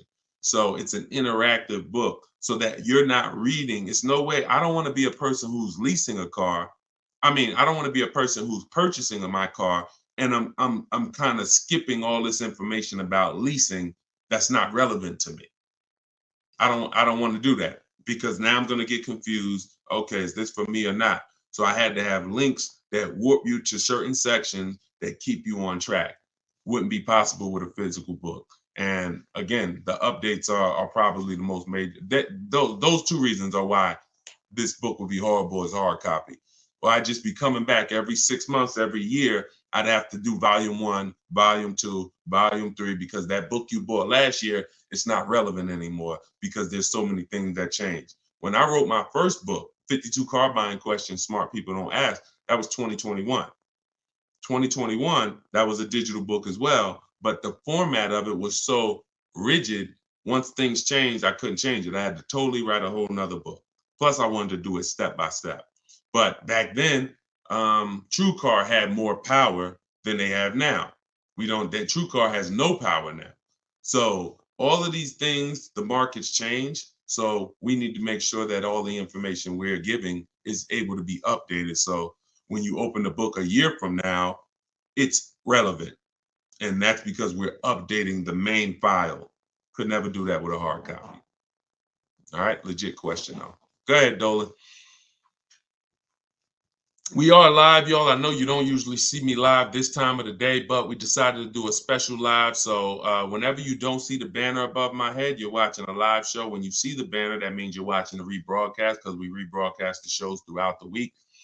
So that way, if you couldn't catch the whole show, or if your friends and family need to see it, you can always point them to the show on any of the 4 platforms. But we're actually live now, so you can type your question. Do you suggest putting a car in your business name with or without a PG? I'm not in the business of teaching people how to get business loans without personal guarantees. So, whoever told you could do that, you should follow them to learn what banks, what cars do that. But you should still use my system to get the prices. Because one thing I see about these people who buy cars in their business credit, they just overpay like crazy. They walk in and say, "Oh yeah, I want this car right here." They don't know how to get below market deals. Same thing with influencers walking in with checks. Hey, your girl got a G-Wagon. Yo, your boy just got the Range Rover Supercharged autobiography.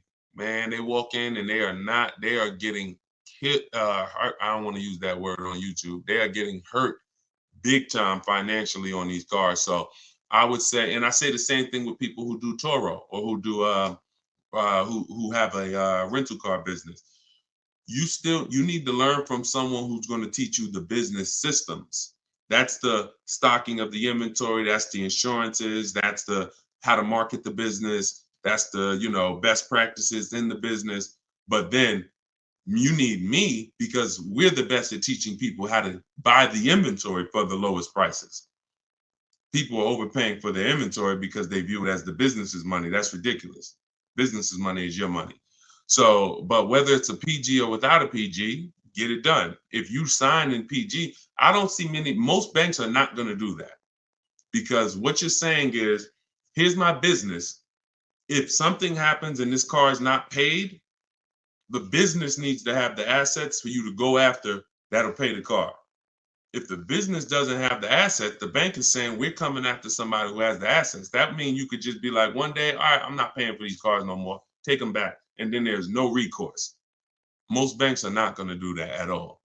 But some will. If some are doing it, just find the people who's teaching you which banks do it and follow them. Okay?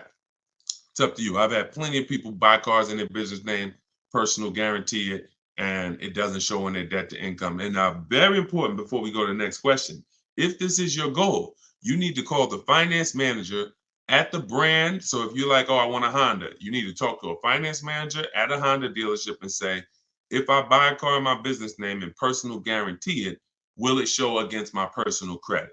Because it will with Mercedes as far as 2019. And I learned that the hard way. Me and the customer. I said the customer was buying cars in their business name, real estate developer, and he came and he got a Mercedes Benz. He put it in his business name with the personal guarantee, and it's still reported on his personal credit.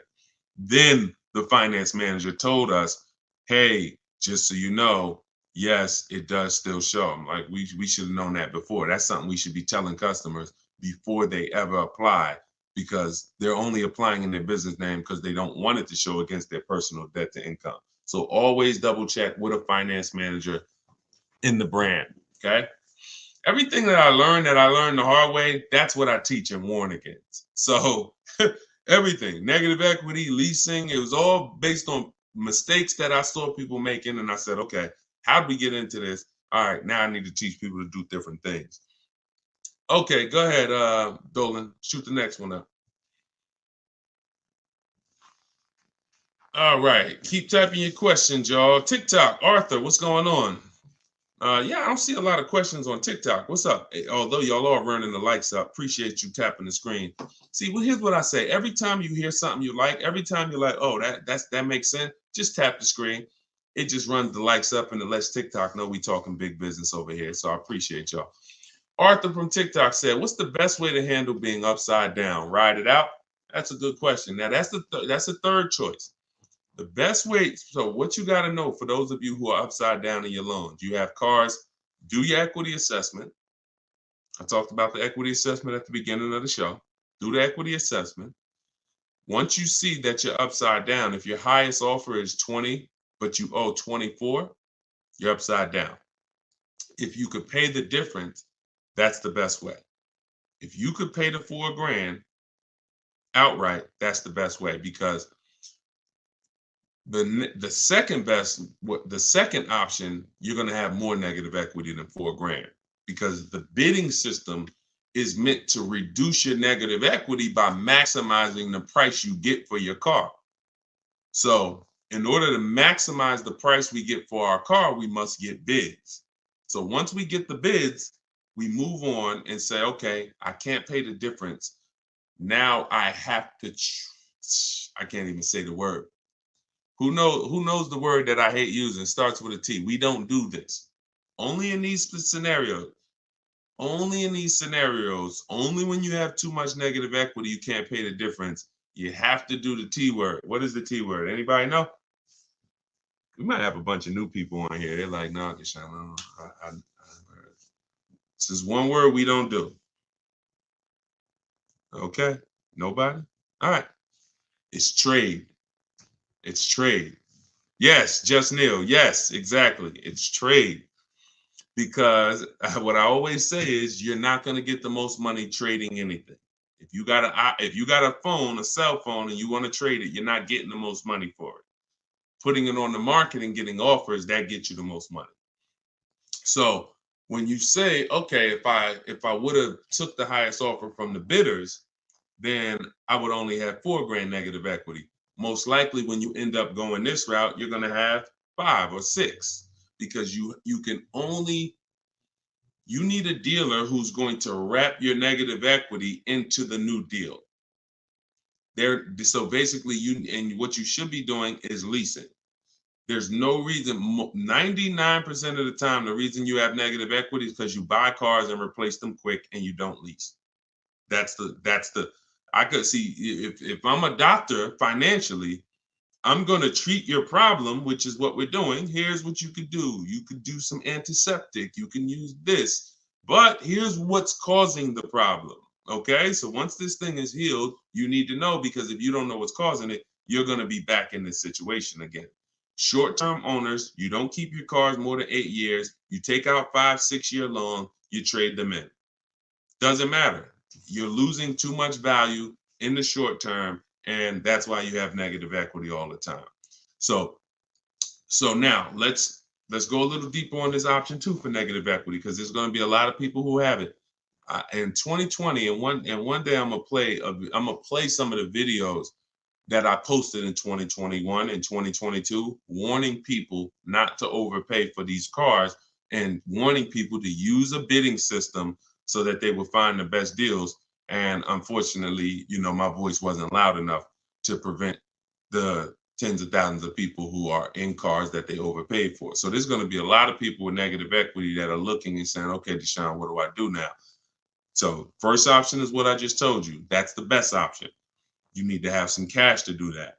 Second option is, all right, now I'm going to shop for my car. And then I'm going to and this is important. Let me show this for an example, okay? Because some of you, your knee-jerk reaction is going to be to just walk into a dealer, and let me warn against that. So let's use somebody who got a discount. Okay, here we go. Let's use Tiffany's case. Tiffany bought a car that is, pretty common, and she got bids and she saved a ton of money on it. Now let me show you this. So I'm shopping, I'm getting bids. The reason why I'm getting bids is because I need to know the largest discount I can get off the new car that I'm buying, or off the new car I'm about to lease, because this is going to be what allows me to transfer my negative equity over to the new car. So she saved $6,500. The reason why this part gets tricky for those of you who have a lot of negative equity, like, over $5,000, $7,000, really over $5,000 of negative equity, it gets tricky because the banks have something called a loan to value ratio. So if you look at where it says our deal MSRP 44,820, and those of you on TikTok, you'll watch it on the replay or you can jump over to YouTube. It's up to you. But the bank is only going to lend about 20% above that number. If you have great credit, maybe 25% above the 44,820. So if you're looking at a car like that, 44,820 is the sticker price. The bank's only going to lend $8,900 more than this. Now, this applies to people who are trying to do no money down deals. You got to realize taxes go on top, fees go on top, probably $1,000 in fees, documentation fee and motor vehicle fees. So between taxes and fees on this vehicle, that's probably another $4,500. So if the bank is only going to lend a certain amount over that and taxes and fees are 45, you really could only put like another 45 grand, $5,000 of negative equity before you are capped. That's why I said, coincidentally, works out perfectly on a vehicle like this. You can only roll over about $5,000 of negative equity before you're going to blow out the bank's loan to value ratios, and they're going to say, oh, we can't approve that. We need you to put money down.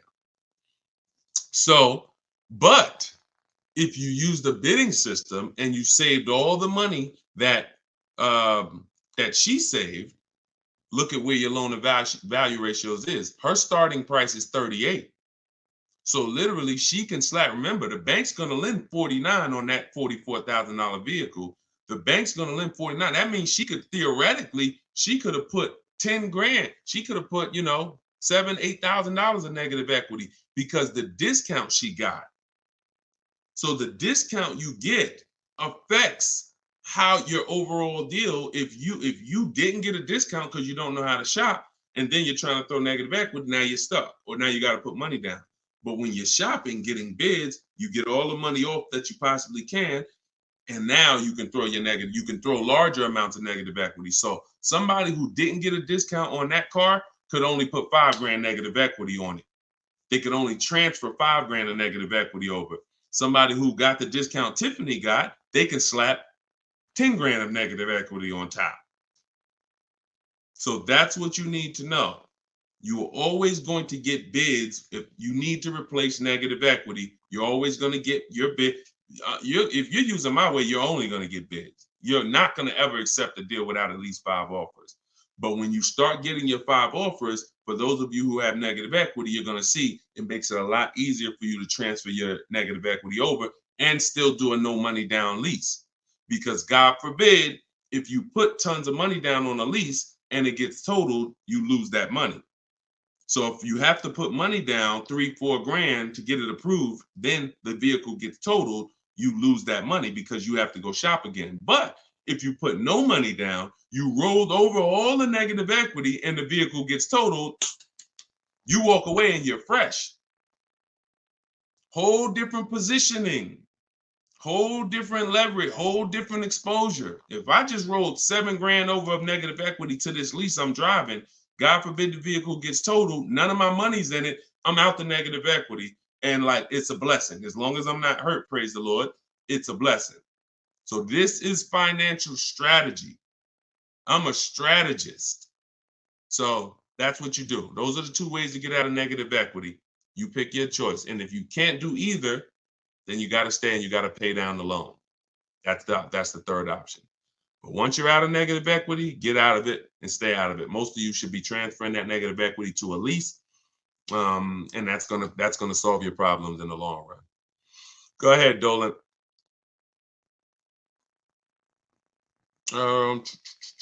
Okay, Andrew on Facebook. What do you think?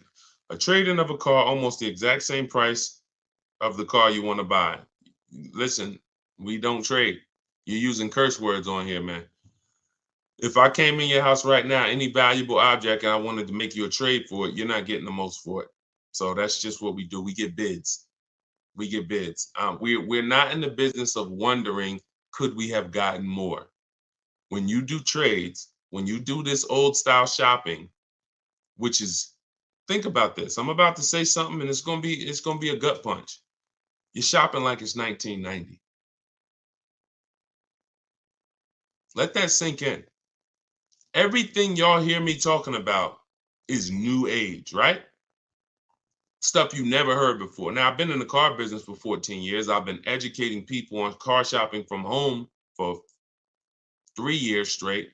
Before that, I ran my own brokerage called Cars from Home, where I did this for people. And then I found that we can help more people teaching them how to fish. So this is something that we've been mastering since really 2015.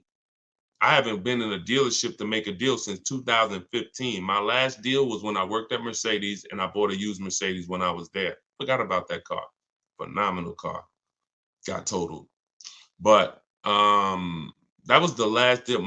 Every deal I've made for the last 10 years, and I've had 2 Infiniti leases. I've had a Jeep Grand Cherokee lease, and I've had the Infiniti truck that we bought.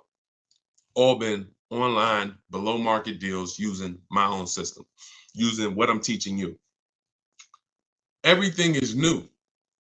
All you hear on these streams is new. Wow, I never heard that before. Oh, that's brand new. I like that. But everything you're talking about doing is 1990. Go in, trade for cars, walk into a dealership, negotiate back and forth.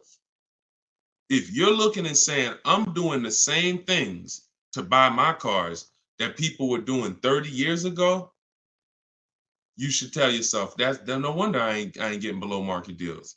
No wonder I'm leaving hoping that I did all right. Oh, man, you think we could have got more money for the trade? Yeah, I know I should have tried to hit them more. I could have got another 1,500, but you know what, man, let's just, that's buyer's remorse. That's buyer's remorse. This stuff that you accept as normal, Buyer's remorse. That is not what we do. So we don't trade, we get bids, we separate our transactions. Who we sell our car to is different than who we buy our car from. That's different than who we getting our loan from. We bid out these transactions using online resources, and we do this stuff in 60 minutes. So while you're there, before you even come back, one trip to the dealership, you've been there 4 hours. I'm here and we're talking to 20 dealers and we're getting thousands of dollars off while you could be potentially talking to an 80% dealer who's overpriced. Some of you know 80% of dealers are overpriced. Whenever you hear me say an 80% dealer, that means when you walk down the street or you drive down the road, if there's 10 dealers on the block, 80% of them are overpriced. 20% of them are great, but you don't know who's who. So if you go into an 80% dealer and he takes off $4,000 and you think you won, his price was so high to begin with that $4,000 he gave you, you lost. See, if I start $6,000 high and then I take off $4,000, you lost. If I start $2,000 high and take off $4,000, you lost. If I start at the normal price and take off $4,000 and beat my competition, you won. So this is what we do. It's a science from shopping from home. That's why the book is called Cars from Home. 7 steps to saving time, money, and avoiding dealerships. Go ahead, Dolan. And bring in Lakina. I see Lakenya on YouTube. Bring her in after Robert. Instagram. Y'all keep typing your questions. We are live. We'll do No, I don't do DMs, my olive branch. Thank God we got 2 million followers. There's no way. And none of this stuff is uncommon. See, a lot of times you think your situation is uncommon. Like there's nothing. I've been in this business since 2006. There's nothing I haven't seen. People, oh, but I got a special situation. No, you don't. It's special to you. It's special to you. There's 100,000 other people in that situation, which means I've already planned for it. Unless you're a one-off situation where there's not 100,000 other people in this country in the same situation as you, it's already been planned for. I've seen thousands of transactions over the years, so I can plan for everything. So there's no way functionally, logistically, that I can be in DMs giving people repetitive advice. When I make the information available, you just go get it. You want to get on the stream and try to get it? God bless you. You want to get my book and try to get it? God bless you. You want to go to my masterclass, link in my bio, and attend my masterclass and find out what you've been doing wrong? God bless you. You want to watch my social media videos that I put out every day? God bless you. You just get it. But that's what we do. All right, Robert, Facebook. What is the best way to look for a particular new car instead of going through each dealer's websites in various cities? To look for a particular new car, I'm going on a dealer's website. I'm going to 25 Mazda dealers' websites. I'm telling them what I want through the contact tab, and then I'm going to see who has a vehicle. That's the fastest way possible. That step in our process takes 20 minutes. If now that's what I said. You can try to do it your way, or you can use my templates and scripts, because my scripts are copy and paste. But you're not going to do this calling. It's hard because you don't know who has what car. That's why we go to all the dealers' websites and we reach out to them in 20-25 minutes. So once we know who has a car, then we have a conversation by email with those who have a car. It's the best way possible. There's no way better than that. Like, there's you going into a dealer, you calling dealers. No. We know when we reach out to 25 dealers, there's a chance maybe 10 of them have a car we want. Maybe 8 of them have a car we want. If none of them have a car we want, then that means that car is either sold out or you're in between model years, which means it's sold out. The 2024s are sold out. We haven't gotten the 2025s yet. If we connect with 25 dealers and no one has a car we want, or only one person has a car we want, then that means that car is not in the market anymore. In which case, it's better for us to know that than walking into dealers, wasting our time looking for something that doesn't even exist. It's the best way. It's the best way. Everything else is a waste of time. Go ahead, Dolan. Okay, good morning. I bought the book and right now analyzing my equity. I owe $36,000 on the vehicle. It's a 2024 Mazda CX-5, but the only offers I've gotten so far are $23,000. Why are we looking to get out of a car? It's a 2024.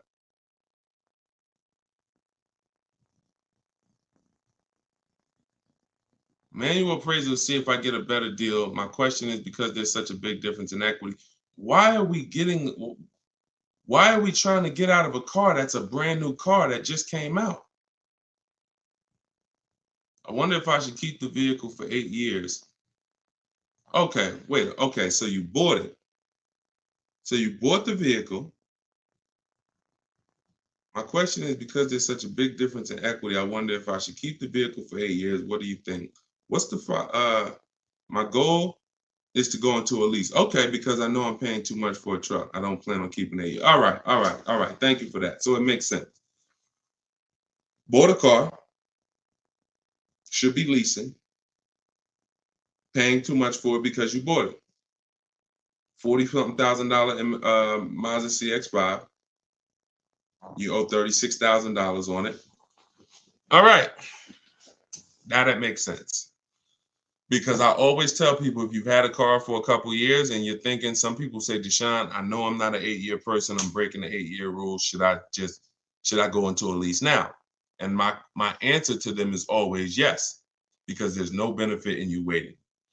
There's no benefit in you waiting to, pay off the car and then go lease. But this is a case where this vehicle is extremely new. And then you realize, okay, I shouldn't have bought it. I should have leased it. So what you're at the mercy at right now is the equity position, because y'all know what this means, right? Depreciation. This is your vehicle right now. So the minute you drove off the lot, you lost 20%. So if that vehicle was a market value of $40,000 and then you drove off the lot, you lost, now it's worth 34. Now it's worth 38, whatever it's worth. The point is, you lost a huge amount of value. So you're trying to, that's the biggest value that you can lose in a vehicle. Is a brand new vehicle. A year later, it's worth 20% less. So trying to replace it in that time is going to be extremely hard. Now, what I would tell you is, you didn't overpay. You just purchased your car. And you might have overpaid too. I'm not going to say you didn't overpay. So the key is, you could put your deal on the right. You could have a wrong structure for your life, which is you purchased when you should have leased, and you could overpay. Now, what we need to do is see what can we do at this particular point. You can only see where's your break even, or do you want to transfer with negative equity, or do you want to wait until you're at a break even and then transfer into a lease? The soon as you could do that, the better. And I'm gonna tell you something. I had a close friend of mine. He's actually a business partner of mine, and he came into the system and he learned my system, and he had a Kia Telluride. Wasn't going to use it, but we're doing some business together. He's a banker, and we're about to build this banking application. So happens his Kia Telluride gets totaled. His wife has an accident. His Kia Telluride gets totaled. He didn't know about leasing either. He didn't know about the 8-year rule either. So he said, Deshone, so I'm gonna use this bidding system that you create. I'm gonna use the system, because why not? But what I found is, I'm not an 8-year person, so I'm gonna go for a lease. I said, okay. Getting the same vehicle, Kia Telluride. Hits me last week. We go out to dinner. He's like, so I'm picking up my Telluride, and then we'll go out to dinner afterwards. He said, I got him under $500 a month. It was like $479 on a Kia Telluride that I was just paying $800 for a month. I said, well, congratulations, man. He said, man, listen, it's just deal structure. So he's driving the same vehicle. In fact, he got a brand new one. And that's the revelation that most people are going to make. And that's really the big revelation, because the amount of money you're going to save is just going to be amazing. But you have to see at this point now, when does that make sense? Because I just bought this vehicle. It lost a ton of value naturally, because that's what it does. Depreciation has set in. I would do my equity assessment and keep doing it. I do it probably once every 6 months, once every year, and see you're paying $623 a month for it. Yeah. You could lease that same vehicle. I mean, think about this. And I'm just telling you so you can have a target. If you go right now and you transfer, okay, so let's just say a phenomenal offer on that because, you know, Tiffany got a Mazda. She got a Mazda. Now, she didn't lease it, she bought it, but she got $6,000 off the vehicle, $6,500. Let's just say that $43,000 vehicle, let's just say she could lease that for like, you know, $425 a month. We don't know what her best offer would have been if she leased it. But if it's $4 something a month, then you overpaid because deal structure. And, you know, if you put money down, that's more money that you overpaid. So you have to now have a goal and say, all right, this is a correction of a mistake. If the damage is done, just understand that the damage is done. Wrong deal structure it's done. So all you can do from here is say, all right, I know what my next goal is. I'm going to move from this vehicle to my next vehicle in a lease, and I'm going to do it when it financially makes sense to do. That's all you could do. It's a purchase. You didn't necessarily you're not paying $623 because you necessarily got a bad deal. You're paying $623 because you bought a brand new car. So you should just focus on, all right, do your equity assessment every 6 months, enjoy the car. It's not going to be forever. Hopefully in the next 12 months, 18 months, the equity position levels out where you can make a move from the car. And if you put a little money down, it'll help you. But think about that. Think about this, y'all. Real scenario. And we're not, and look, your story is going to help you if you follow this plan, but it's also going to help people who are going to be in your situation and who can avoid it. Because really, you probably, in order to get $623 a month, you either got a long loan, maybe 6-year loan, put a little money down. But what are we talking about? When you can replace that car, we're not talking about you getting any of that back because you're not going to get it back. If we could break even right now, that would be a blessing because you can move freely. So we're just praying to get to a point where you could break even, which means whatever money you put down, gone. Whatever the $600 something you're escaping to go into the lower lease payment, gone. So this is why I'm telling you guys, if you're not keeping your cars 8 years, you should only be shopping for great lease deals. It's impossible to get a great deal if you purchase a car, but you should have leased. Impossible. And I will tell this for everyone who's willing to listen, not be emotional, not listen to what Dave Ramsey's been telling them for years, because these are the facts. These are numbers. And I put this advice up against anyone in the world. Numbers are numbers. I love numbers. So here's what you do, LaKenya. Don't beat yourself up. Enjoy your new car. You could afford it, but you just know, future-wise, I'm going to be getting great lease deals, and I'm going to take the strategizing in it and the shopping for cars and understanding financial literacy with cars extremely serious because I'm never going to repeat this again. Let it be an anchor to you to never go out here winging the process again, because this is your money. So the info is available. Run your equity assessment. When it makes sense to transfer it over, shop for your next car, get bids so that you can save all the money you need to save and then go into a lease. That's all we could do. That's all we could do. I will shout from the hills, y'all. People say you only talk about leasing. They don't listen. 8-year plus people, no. We should be buying.